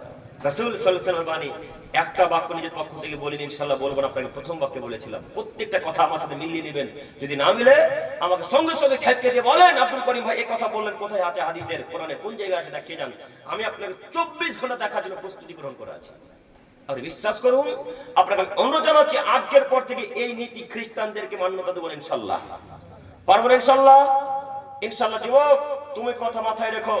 তোমাকে অনুরোধ করে যাচ্ছি, তুমি মহিলাদের কথা বিশ্বাস করো না। মহিলারা হচ্ছে শয়তানের জাল, মহিলারা হচ্ছে শয়তানের জাল। শয়তান আজাজিল বলে, এই পৃথিবীর মানুষ, আমাকে কেউ যদি চক্রান্ত করে হারাতে পারে তার নাম মহিলা মানুষ। তার নাম কি? মহিলা মানুষ। শয়তানের চক্রান্ত চাইতে অতীব কঠিন চক্রান্ত নারীদের। শয়তান নারীদের কাছে হার মানে। আপনি বুঝতে পারেন শয়তান কত কঠিন চক্রান্ত করে? এর চাইতে লক্ষ কোটি গুণ বেশি চক্রান্ত করে কারা? নারীরা। এই নারী আপনাকে বলেছে 25 ডিসেম্বর যদি তুমি কেক না দাও তাহলে আমি আত্মহত্যা করব। তুমি যদি আমাকে ছেড়ে দাও তাহলে আমি আত্মহত্যা করব। তখন এই ছেলেগুলো নিরুপায়। গত কালকে রাজমিস্ত্রি ভাইরা অনেক ফোন করে আলহামদুলিল্লাহ। আর এ কথা চূড়ান্ত যে রাজমিস্ত্রি ভাইদের ঈমানও আছে অনেক আলহামদুলিল্লাহ। এরা কাজও করবে, নামাজও পড়ে আলহামদুলিল্লাহ, তাই না স্যার? অনেক দিনই ভাইরা এখন পরিবর্তন হয়েছে আলহামদুলিল্লাহ। আগে তো পড়তো না, তেমন বুঝতে পারতাম না, এখন বুঝতে পারছি। তো এই কথা আপনাকে বলি, আপনি যে মহিলাটার জন্য বলছেন যে তুমি ছাড়া বাঁচবো না, তুমি না হলে আত্মহত্যা করব, তুমি যদি আমাকে বিবাহ না করে গলায় দড়ি দেবে, এই যুবক, তুমি মরে দেখো তোমার গার্লফ্রেন্ড আর একটা কালকে বয়ফ্রেন্ড খুঁজবে। তুমি চিনো যুবক নারী কি জিনিস? তুমি দেখো কি বলছে, দুটো আছে উনি বলছে বাবা, মানে তুমি তার দ্বিতীয় বয়ফ্রেন্ড। হ্যাঁ তাই তো ভাই, তুমি তার দ্বিতীয় বয়ফ্রেন্ড। তুমি যার জন্য বলছো তুমি না হলে আত্মহত্যা করবো, তোমার মাথায় গোবর আছে। তুমি মনে দেখো কালকে আর একটা বয়ফ্রেন্ড খুঁজবে, তার নাম নারী। তুমি জানো না নারী কি জিনিস? তুমি জানো না ইউসুফ জুলেখার ঘটনা? তুমি এত পিছিয়ে গেল, তোমার বিদ্যা বুদ্ধি কি কাজ করে না? তোমরা বলো তো দেখি যুবক ভাইরা যারা তোমরা আমার বয়সের, তোমরা সবাই বলো তো দেখি, জুলাইখা ইউসুফকে ভালোবাসতো না ইউসুফ জুলাইখাকে ভালোবাসতো? জুলাইখা ভালোবাসতো। তো ইউসুফকে একের পর এক দরজার ভিতরে, বিশাল দরজা, রাজাদের বাড়ি কত বড় হবে আপনারা চিন্তা করেন একবার, বিশাল দরজা। তো এই জুলাইখার যারা কর্মচারী, যারা তার দাস দাসী, তারা তাকে ভিতরে নিয়ে যাচ্ছেন আর একের পর এক দরজা লাগিয়ে দিচ্ছেন, খিল লাগিয়ে দিচ্ছেন। জুলাইখা আছে একবারে শেষ দরজায়, ওই প্রথম দিকে। ওই দরজা যখন চলে গেল, জুলাইখা তার দাসীকে বলে, যাও তোমরা এখন চলে যাও, ইউসুফের সাথে আমার এখন কথা আছে। এইবার যখন তারা চলে গেল তখন জুলাইখা ইউসুফকে বলছেন, ইউসুফ তোমার সাথে আমি এখন ব্যভিচারে লিপ্ত হব, জেনাতে লিপ্ত হতে হবে। তখন ইউসুফ আলাইহিস সালাম বললেন, মাআল্লাহ, এ জুলাইখা শোনো, আমি তোমার সাথে ব্যভিচারে লিপ্ত হতে পারবো না, আমি আল্লাহকে ভয় করি, আমি আল্লাহর নবী, আমি তোমার সাথে জঘন্যতম অপরাধ লিপ্ত হতে পারি না। তোমার স্বামী আমাকে বড় করেছে, আমি তার সাথে বিশ্বাসঘাতকতা করতে পারি না। এই যে কথা বললো, আর ইউসুফ আগে আগে দৌড়ায়, জুলাইখা পিছন পিছন দৌড়ায়। ইউসুফ আগে আগে দৌড়ায়, জুলাইখা পিছন পিছন দৌড়ায়। প্রথম দরজা, ওই যে যেটা প্রথমে হুড়কা লাগিয়েছিল, হুড়কা বুঝেন কি? খিল। ওই যে খিলটা প্রথম দরজা লাগিয়েছিল, ওই দরজা খুলবে এমন অবস্থায় জুলাইখার স্বামী, যেমনই জুলাইখা তার স্বামীকে দেখেছে, সঙ্গে সঙ্গে কথাকে পরিবর্তন করে দেয়, বলছে, এই যে দেখেন দেখেন দেখেন দেখেন দেখেন, এতদিন দুধ গলে দিয়ে কালসা পুষলেন, আপনি ছিলেন না, তার সুযোগ নিয়ে ইউসুফ আমার সাথে জেনা করতে ব্যস্ত হয়েছিল। আচ্ছা বলো তো যুবক, এতক্ষণ কে ব্যস্ত ছিল? জুলাইখা। সঙ্গে সঙ্গে কথা পরিবর্তন, 1 সেকেন্ড যায় না, সঙ্গে সঙ্গে কথা পরিবর্তন করতে পারে। তার নাম কি? তার নাম নারী জাতি। আর তুমি বলছো ওকে ছাড়া বাঁচবো না, ও আর একটা বয়ফ্রেন্ড খুঁজবে। ভাই বললো দ্বিতীয় বয়ফ্রেন্ড, ওটাই সত্য কথা। শোনো যুবক, তোমাকে বলি, তুমি যে গার্লফ্রেন্ডকে নিয়ে পার্ক যাচ্ছ বা ঘুরতে যাচ্ছ, তোমাকে বলে যাচ্ছি তুমি কথা মনে রেখো, আব্দুল করিমের কথা মিলিয়ে নিবে। তুমি কোনোদিন না কোনোদিন তোমার সাথে মিলবে, কথা চূড়ান্ত সত্য। তুমি যার হাত ধরে গার্লফ্রেন্ডকে নিয়ে ঘুরতে গেছো বাজারে বা কোনো জায়গায়, ওইখানে যদি সেই নারীর বাপের বা ভাইয়ের সাথে দেখা হয়ে যায়, সঙ্গে সঙ্গে কথাকে পরিবর্তন করে দিয়ে বলবে, আব্বু আব্বু, এই যে আব্দুল্লাহ আমাকে জোর করে নিয়ে এসেছে বাজারে। এ কথা বলতে পারে না? মালদার অদবাড়ি স্টাইল বাজারে নিয়ে গেছেন আপনার গার্লফ্রেন্ডকে, সঙ্গে সঙ্গে দেখা যায় তার বাপের সাথে স্টাইল বাজার, এক্সপ্রেস বাজারের ভেতরেই বলতে শুরু করেছে, আপু আমাকে জোর করেছে নিয়ে এসেছে, আপনি কি জেলে যান, আপনি কি পুলিশে যান, এই ছেলেটাকে জেলে যান আব্বু, এই কথা আপনার গার্লফ্রেন্ড আব্বার সামনে বলতে পারে না? বলতে পারে। সঙ্গে সঙ্গে পরিবর্তন করে দেবে কথা, তার নাম নারী জাতি। তুমি কাকে বিশ্বাস করেছো, তুমি কাকে মান্যতা দিয়েছো? তোমাকে অনুরোধ জানাচ্ছি আজকের পর থেকে ওদের পাল্লায় পড়বো না ইনশাল্লাহ। ইনশাল্লাহ যে কোনো মূল্যনীতি পরিবর্তন করো। বলছিলাম সম্মানিত যুবক ভাই, আমরা কোনোদিনও খ্রিস্টানদেরকে সম্মান করিনি, করবো না ইনশাল্লাহ। ইনশাল্লাহ পারবেন ইনশাল্লাহ বলতে? ইনশাল্লাহ। মনে রাখবেন, মহান আল্লাহ তাআলা বললেন, ইয়া আইয়ুহাল্লাযিনা আমানু, হে ঈমানদারগণ, লা তাত্তাখিযুল ইয়াহুদা ওয়া নাসারা আউলিয়া, ইহুদি এবং খ্রিস্টানদেরকে তোমরা বন্ধুরূপে গ্রহণ করো না। বাণী কার? এই যে আল্লাহর বাণী। এই কোরআন মাজিদে আয়াত আছে, আল্লাহ বলেছেন পৃথিবীর মানুষ, লা তাত্তাখিযুল ইয়াহুদা ওয়া নাসারা আউলিয়া, তোমরা ইহুদি এবং খ্রিস্টানকে বন্ধুরূপে গ্রহণ করো না। কেন? বাদু আউলিয়া বাদ, তারা একে অপরের বন্ধু। ইহুদি বন্ধু খ্রিস্টান, খ্রিস্টানের বন্ধু ইহুদি, এরা দুইজনে বন্ধুত্ব রাখে। ওই যে পেপার পত্রিকাতে মাঝে মাঝে দেখতে পাচ্ছেন যে ইসরায়েলের সাথে আমেরিকা দুশ্মনী করেছে, দেখেন না? সব অপর অপর মানুষকে দেখানোর জন্য। এরা কোনোদিনও কোশ্চিন কালো তারা নিজে নিজে শত্রুতা করে না, ভেতর ভেতর ঠিকই মেলে। এরা মুনাফিক জাতি, এরা আপনার বন্ধু কোনোদিন হতে পারে, এই কথা আল্লাহ বলছেন। আর ওই জাতিকে আপনি বন্ধুরূপে গ্রহণ করলেন। ছি ছি ছি ছি। যেই জাতি পৃথিবীর সবথেকে বড় শত্রু মুসলিমদের, তারা হলো ইহুদি, তারা হলো খ্রিস্টান। মুসলমানদের সবথেকে বড় শত্রুর নাম কি? ইহুদি এবং খ্রিস্টান। সেই বড় শত্রুকে আপনি বন্ধুরূপে গ্রহণ করলেন। আব্দুল করিম সাহেব কিভাবে গ্রহণ করলাম, কিভাবে করলেন? মানে আপনি এখন পর্যন্ত মেসিকে সম্মান করেন, এখন পর্যন্ত করেন না? মেসিকে আপনি সম্মান করেন, নইলে 150 কোটি টাকা দিয়ে তাকে ইসরায়েল থেকে ভারতবর্ষে কি হিসেবে নিয়ে আসা হলো? এই হিসাবে 150 কোটি টাকা এখানে আছে, 150 কোটি টাকা তাকে দিয়ে ভারতবর্ষে নিয়ে আসা হয়েছে। আর এই ভারতবর্ষের অশিক্ষিত যুবকের বাচ্চা, মুসলমানের বাচ্চারা লাখ লাখ টাকা টিকিট ক্রয় করে, হাজার হাজার টাকা টিকিট ক্রয় করে কলকাতা, মুম্বাই, দিল্লি তাকে দেখতে যাচ্ছে। এদের বিদ্যা বুদ্ধি আছে? বলেন। যেই জাতি মুসলমানদেরকে কচু কাটা করে কাটে, যেই জাতি মুসলমানদেরকে ড্রেনে ফেলে দিয়ে হাসে, যেই জাতি নবীকে গালি দেয়, যেই জাতি আবু বকরকে গালি দেয়, যে জাতি আয়েশাকে গালি দেয়, যে জাতি উমরের মতো সাহাবীকে গালি দেয়, সেই জাতি আপনার বন্ধু হতে পারে না। আপনি কাপুরুষের বাচ্চা মেসিকে সম্মান করেন, আপনি অশিক্ষিত বাচ্চা মেসিকে সম্মান করেন। শুধু তাই, মেসির 10 নম্বর জার্সি আপনার বুকে করে নিয়ে ঘুরে বেড়ান। এখন পর্যন্ত আপনার বুকে জার্সি মেসির আছে, কি হিসাব পেয়েছেন? আমরা মেসির জার্সি বুকে না তো বহু দূরের কথা, মেসির জার্সিকে আমরা বাথরুমে পা পচিয়ে রাখতে চাই না। এর নাম মুসলমান। আপনি কাপুরুষ, আপনি মুসলমান নন, আপনি অশিক্ষিত, আপনি মুসলমান নন। আপনাকে অনুরোধ করে যাচ্ছি, এই মেসিকে সম্মান করবে যারা, তারাও মেসির দলের অন্তর্ভুক্ত। কথায় মাথায় রাখবেন, এ কথাই চূড়ান্ত সত্য। মেসির হাত লক্ষ্য করে দেখতে পাবেন, মেসির হাতে এখনই চোখ ছাপা আছে, চোখ ট্যাটু তো আছে। ট্যাটু তো মুসলমানের বাচ্চারা, ওরা অশিক্ষিত বাচ্চারা। ওই মেসির বাম হাতে অথবা ডান হাতে দেখবেন চোখ ছাপা আছে। কে কে দেখেছেন? দেখেননি? বলেন তো আপনারা চোখটা কিসের প্রতীক দেখেছেন ভাই? আপনি না দেখেছেন? কিসের প্রতীক? দাজ্জালের। ওই মেসি অশিক্ষিত বাচ্চা এখন তে দাজ্জালকে ওয়েলকাম, স্বাগতম জানাই। ও জানাই যে তুমি দাজ্জাল এসো, এসে মুসলমানদেরকে কচু কাটা করে কেটে তাদেরকে মেরে ফেলো, হত্যা করো।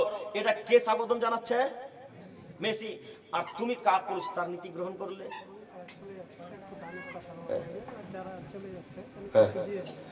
তুমি নীতি তাদের কেন গ্রহণ করলে? তোমাকে অনুরোধ করে যাচ্ছি যুবক, নীতি পরিবর্তন করো। সময় তো অনেক হয়ে গেছে। সম্মানিত মা ও বোন, আপনাদেরকে দুই একটি কথা বলি। আপনারা অনেকক্ষণ থাকলেন, আলোচনা শুনলেন, আলহামদুলিল্লাহ। তো শেষ পর্যায়ে বলি, আপনারা যে যতটুকু পারবেন অবশ্যই দিয়ে যাবেন, কেউ ফাঁকা হাত যাবেন না। ওই ভাই যাবে নাকি? ছোট ছেলেগুলো নাই, বাচ্চা ছেলে, এই ছেলেগুলো। আচ্ছা মায়ের, আপনাদের ওদিকে বাচ্চা ছেলেরা যাচ্ছে, আপনারা অবশ্যই টাকা দিবেন, কেউ ফাঁকা যাবেন, এটা আমার অনুরোধ। আপনাদের প্রতি এটা আমার আশা আকাঙ্ক্ষা যে কেউ খালি হাত যাবেন ইনশাআল্লাহ। আপনারা যারা চলে যাচ্ছেন, যে যা পাবেন দিয়ে যাবেন ইনশাআল্লাহ। অবশ্যই কেউ ফাঁকা যাবেন, এটা আমাদের অনুরোধ। এটা আমাদের অনুরোধ আপনাদের কাছে, অবশ্যই যে যতটুকু পারবেন দিয়ে যাবেন, এটা আমাদের আশা। সম্মানিত মুরব্বী সাহেব, একটু আপনারা আমার দিকে চেয়ে থাকেন।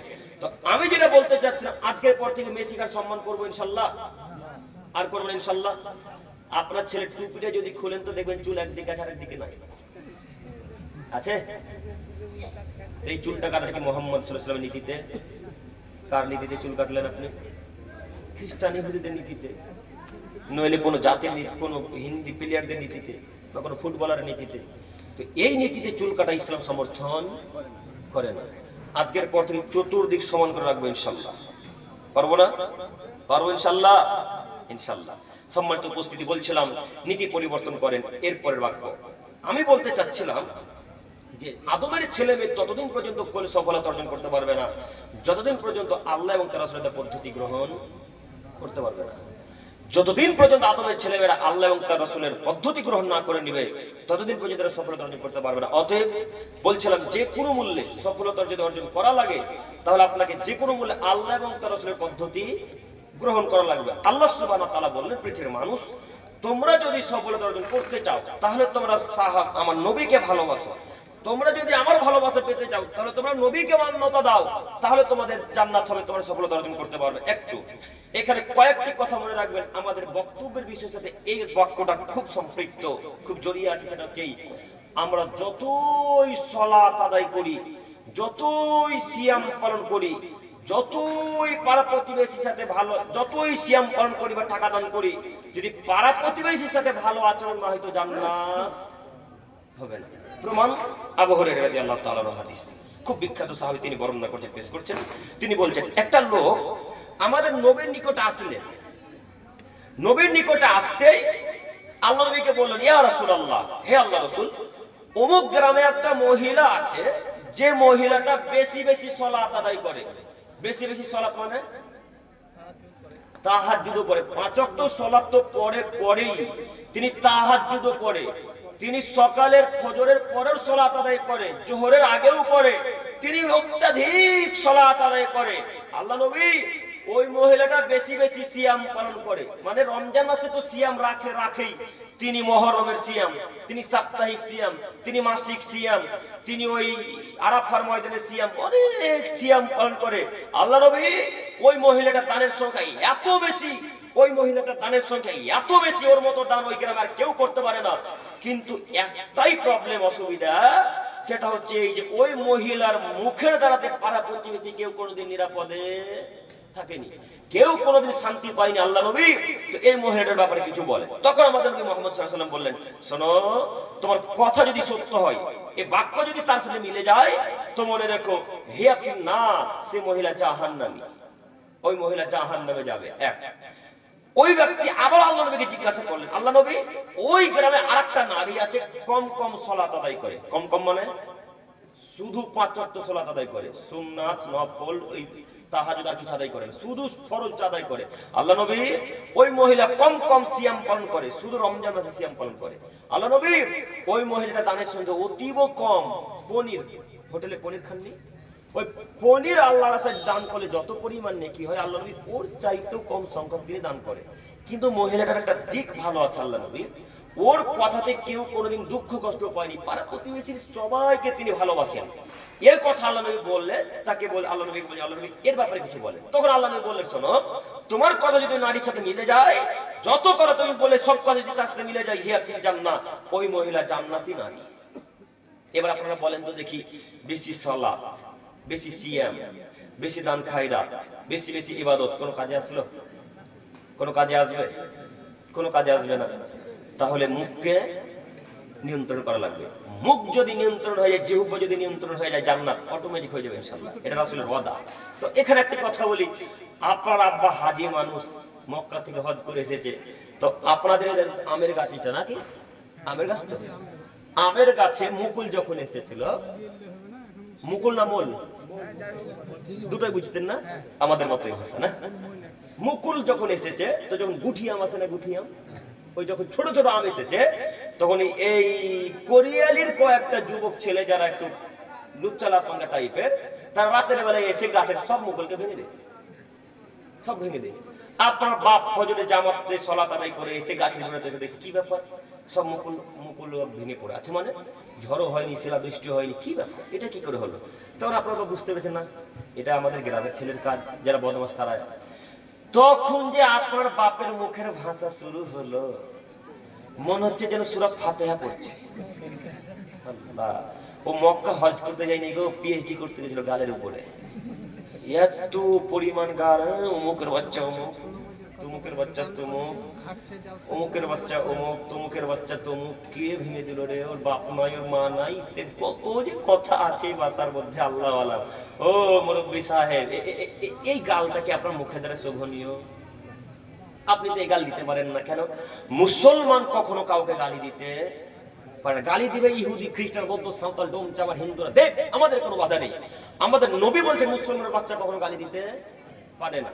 তো এই অবস্থা আমাদের রাজমিস্ত্রি ভাইয়েরও, এই অবস্থা যারা গৃহস্থী করছে তাদেরও, যারা মাঠে ঘাটে চাষ করছে তাদেরও। মাখনা চাষ করেছে, কিন্তু মাখনা চাষ করতে কিন্তু কম হয়ে গেছে নিরা, না মাখনা তো নিরাতে হয় না, নিরাতে হয়, মাখনা নিরাতে হয়, ঘাস মারতে হতো। ঘাস মারতে গিয়ে যারা লেবার কাজ করছিল, যারা মনিশগিরি করছিল, তারা একটু কাজটা কম করেছে, তখন টাকা বলে টাকা নিয়েছে কম করছে, তখন গাল দিয়ে বসলেন।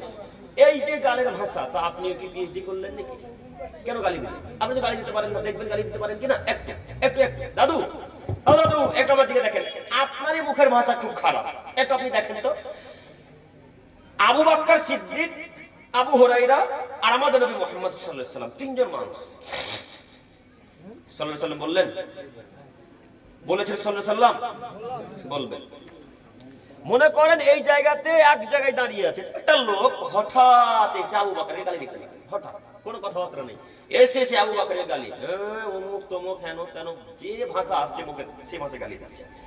তো গালি দেওয়া যেমন, আল্লাহ নবী লোকটার দিকে তাকাচ্ছে আর আবু বকরের দিকে তাকাচ্ছে, মুচকি মুচকি হাসছে, মুচকি মুচকি। রাসূলের হাসি তো একটা ক্যালি আলাদা, আমরা তো হাসলে 32টা দাঁত দেখা যায়, হ্যাঁ, আর শয়তানি হাসি, কি কি কি কি করে হাসি। তো রাসূল সাল্লাল্লাহু আলাইহি ওয়াসাল্লাম হাসলেন, তো মুচকি হেসে মুখকে নিচে করলেন। তো লোকটা যখন গালের মাত্রা বাড়িয়ে দিল, আবু বকর কিন্তু সহ্য করতে পারলেন না। আবু বকর তো মানুষ, তো আবু বকর সিদ্দিক রাদিয়াল্লাহু তাআলা গালের কথা সহ্য করতে না পেরে তখন তিনি একটা কোন ভাষাতে গালি দিলেন। তারা সাহাবী মানুষ, তারা নোংরা ভাষায় গালি দিলেন। হয়তো তিনি কিছু বললেন, চুপ কর তুমি অমুকের বাচ্চা, এরকম কিছু বললেন, এই কথা কিন্তু হাদিসে উল্লেখ নেই। শুধু এই কথা আবু হুরায়রা বলেছেন যে তিনিও গালি দিলেন, তার মানে খারাপ কথাটা বলেছেন। তো যেমনই খারাপ কথা বলা, আল্লাহ নবী আবু বকরের কাছ থেকে দূরে চলে গেলেন, দূরে চলে গেছেন। আবু বকরের মাথাটা কাজ করে না, কি ব্যাপার? এতক্ষণ আল্লাহ নবী চুপ ছিলেন, ওই লোকটা গালি দিয়েছিল, মুচকি মুচকি হাসছিল, আমি কিছু বলা মাত্র আল্লাহ নবী চলে গেলেন। মানে যেমনই আল্লাহ নবী চলে গেছেন, সঙ্গে সঙ্গে আল্লাহ নবীর কাছে আবু বকর চলে গেছেন, গিয়ে আল্লাহ নবীকে বলছেন, আল্লাহ নবী ব্যাপারটা কি? বুঝতে পারলাম না, একটু বুঝিয়ে বলেন না, কি হলো, আপনি চলে এলেন কেন? তখন আমাদের নবী মুহাম্মদ সাল্লাল্লাহু আলাইহি ওয়াসাল্লাম আবু বকরকে বলছেন, আবু বকর, তোমাকে যখন ওই ইহুদি লোকটা গালি দিচ্ছিল, তখন তোমার পক্ষ থেকে একজন ফেরেশতা উত্তর করছিল। কে আবু বকরের দিক থেকে উত্তর দিচ্ছিল? ফেরেশতা। সুবহানাল্লাহ। আবু বকর, তুমি যেমনই গালি দিয়েছো, মুখ দিয়ে নোংরা কথা যেমনই বের করেছো, সঙ্গে সঙ্গে ফেরেশতারা তোমার কাছে চলে গেল। ওই জায়গাতে শয়তান উপস্থিত হয়ে গেছে আবু বকর, আর যেখানে শয়তান থাকে সেখানে আমি মুহাম্মদ সাল্লাল্লাহু আলাইহি ওয়াসাল্লাম থাকি না, তাই আবু বকর তোমার কাছ থেকে চলে এসেছি।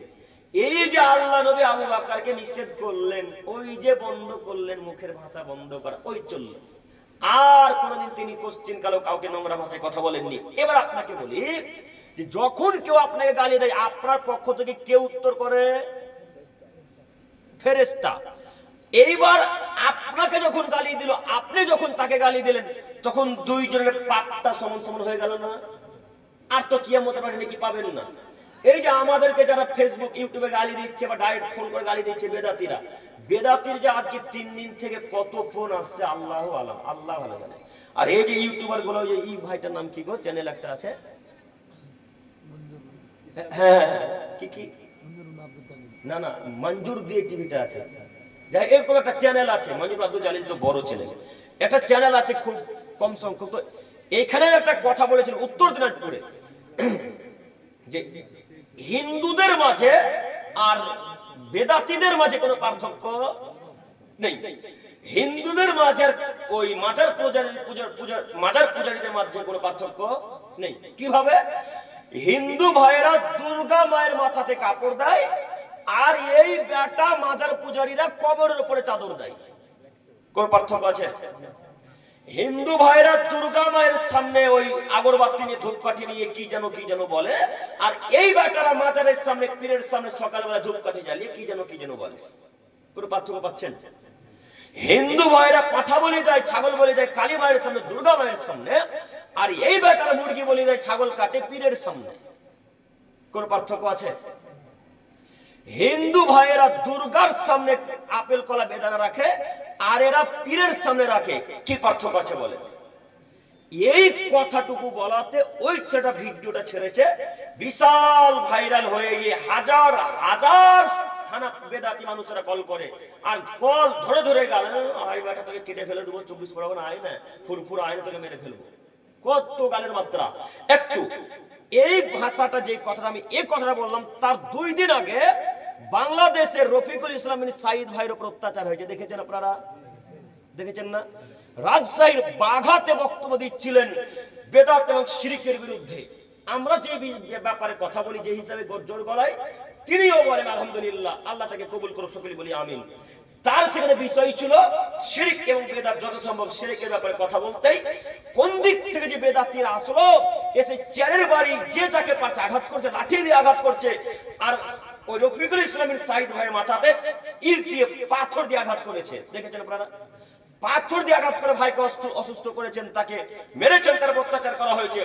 ওই বেদাতি বাচ্চাদেরকে বলছি, বাঘা কেন, সারা পৃথিবীর বেদাতি বাচ্চাদেরকে বলছি, তোমরা আঘাত করে আমাদের হক কথা বন্ধ করতে পারবে না।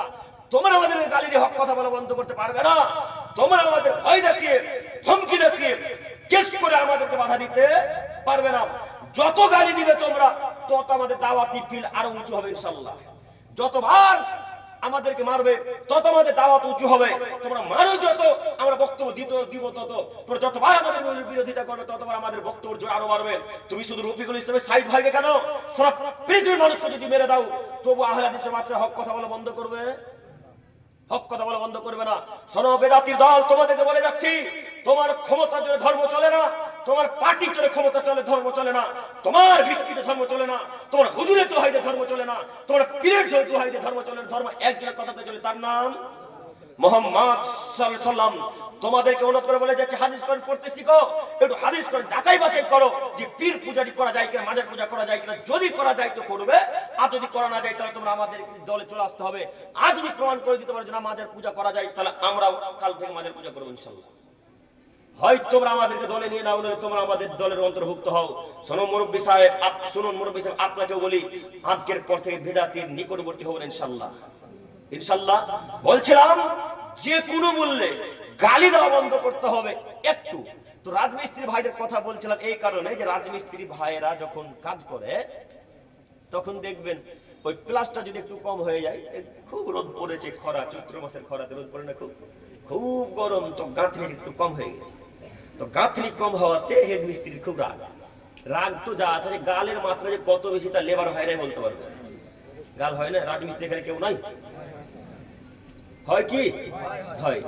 এই যে গাল, আল্লাহু আকবার। আচ্ছা, একটু আনাস ইবনে মালিক রাদিয়াল্লাহু তাআলা আনহু বলেন, রাসূল সাল্লাল্লাহু আলাইহি সাল্লামের নিকটে আমি 10 বছর খিদমত করেছি। কত বছর? কথা বলেন, একটু কথা বলেন। 10 বছর গোলামি করেছে আনাস, খুব বিখ্যাত সাহাবী। তো 10 বছরে 1 সেকেন্ডের জন্য আমাকে আল্লাহ নবী বলেননি, আনাস এই কাজটা কেন করেছো, আনাস এই কাজটা কেন করোনি। ধমক দিয়ে, আমাকে গালি দিয়ে 1 সেকেন্ডের জন্য আল্লাহ নবী 10 বছরে বলেনি। কত বছরে? 10 বছরে। আর আপনার মা খানার জমি নিয়ে রেখে যাচ্ছে 3 ঘন্টার জন্য, তো গালি দিতে হবে। হ্যাঁ, রাজমিস্ত্রি ভাই গালি দিতে হবে, ও দাদু হাজি সাহেব গালি দিতে হবে। আজকের পর থেকে আর গালি দেব না ইনশাআল্লাহ। ইনশাআল্লাহ গালি দিয়ে মানুষ দুঃখ পায় না কষ্ট হয়? সরি, ভুল, আমার কথাটা ভুল হলো না। গালি দিয়ে মানুষ প্রশান্তি পায় অন্তরটা, না দুঃখ লাগে যে শুনবে গালিটা? দুঃখ লাগবে তো। যদি দুঃখ লাগে তো এই লোকটাকে কিয়ামত রহে নেকি দিতে হবে। পারবেন দিতে? কেউ পারবে না। আপনার বাপ আপনাকে একটা নেকি দিবেন, আপনার বন্ধু তো বহু দূরের কথা। যেই মা 9-10 মাস পেটে রাখলো, 3-4 বছর দুধ পান করলো, এই মাও নেকি দিবে না, তার নাম কিয়ামতের মা। তো আপনি আমাকে গালি দিলে তো কিয়ামতের মা আপনি আমাকে নেকি দিবেন না? দিতে হবে তো। তো গালিটা বন্ধ করবো ইনশাআল্লাহ। ফেসবুক কমেন্টে যাকে তাকে যে গালি দিয়েছেন, এটা কি গালি নয়? এই গালিগুলো তো কমেন্ট গুলো তো একবারে প্রমাণ সহকারে থেকে যাচ্ছে গো। আল্লাহ তো প্রত্যেকটা কথায় প্রমাণ সহকারে পেশ করবেন, তো এই কমেন্ট গুলো আরো জল জল করে আল্লাহ দেখাবেন, তাই না? এটা আপনার কমেন্ট, এটা আব্দুর রহমানের কমেন্ট, এটা আব্দুল জলিলের কমেন্ট, এটা আব্দুল খালিকের কমেন্ট, এভাবে আল্লাহ দেখাবে। অতএব নীতি পরিবর্তন করে যুবক ভাই, আমি আপনাকে অনুরোধ জানাচ্ছি নীতি পরিবর্তন করেন। সময় অনেক হয়ে গেল, আমি আর কথা বাড়াতে চাচ্ছি না। শেষ পর্যায়ে দু একটি কথা আমার যুবক ভাইদের উদ্দেশ্যে, যারা বিশেষ করে আজকে প্রোগ্রাম দিয়েছে তাদের উদ্দেশ্যে। যুবক ভাই, আপনাদের প্রতি আমার জোরালো আবেদন এতটুকু, বলেন।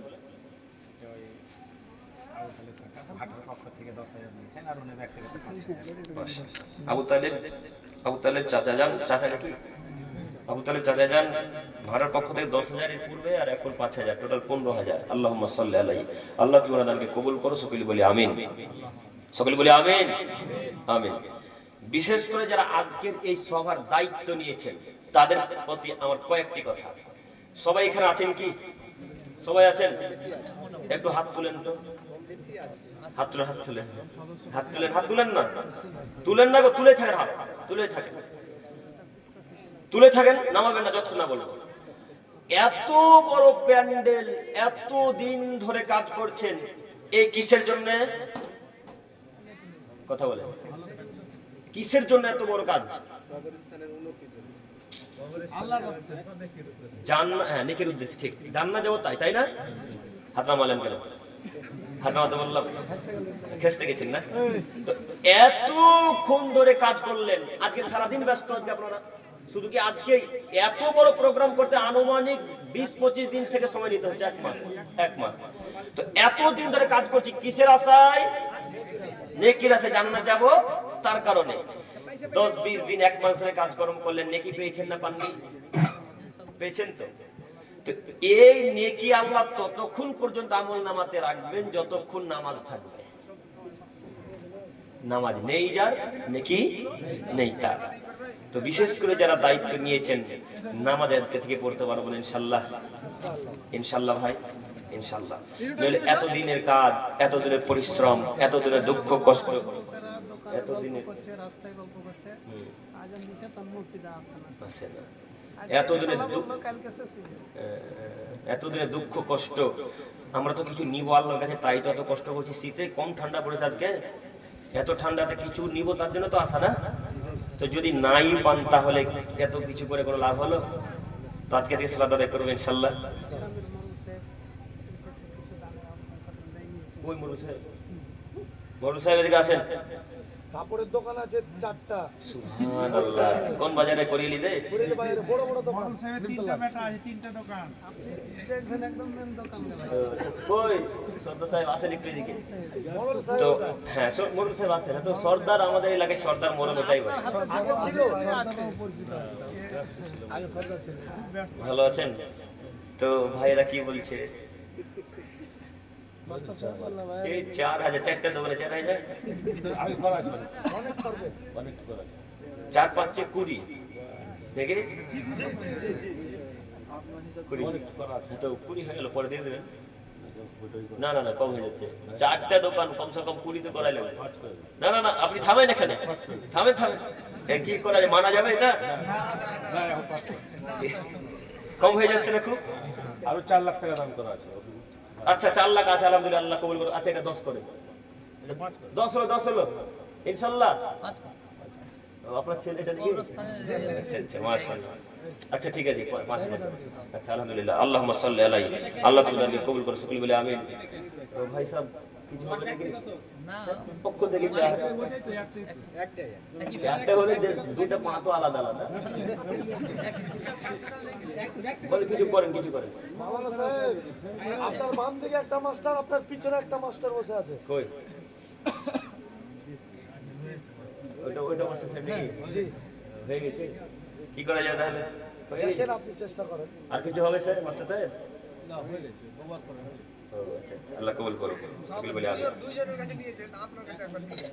তো আমাকে কিছু দিয়ে দেন, 500, 1,000। না, হয়ে গেছে। না না, 1,000 হলো, হবে না ইনশাআল্লাহ?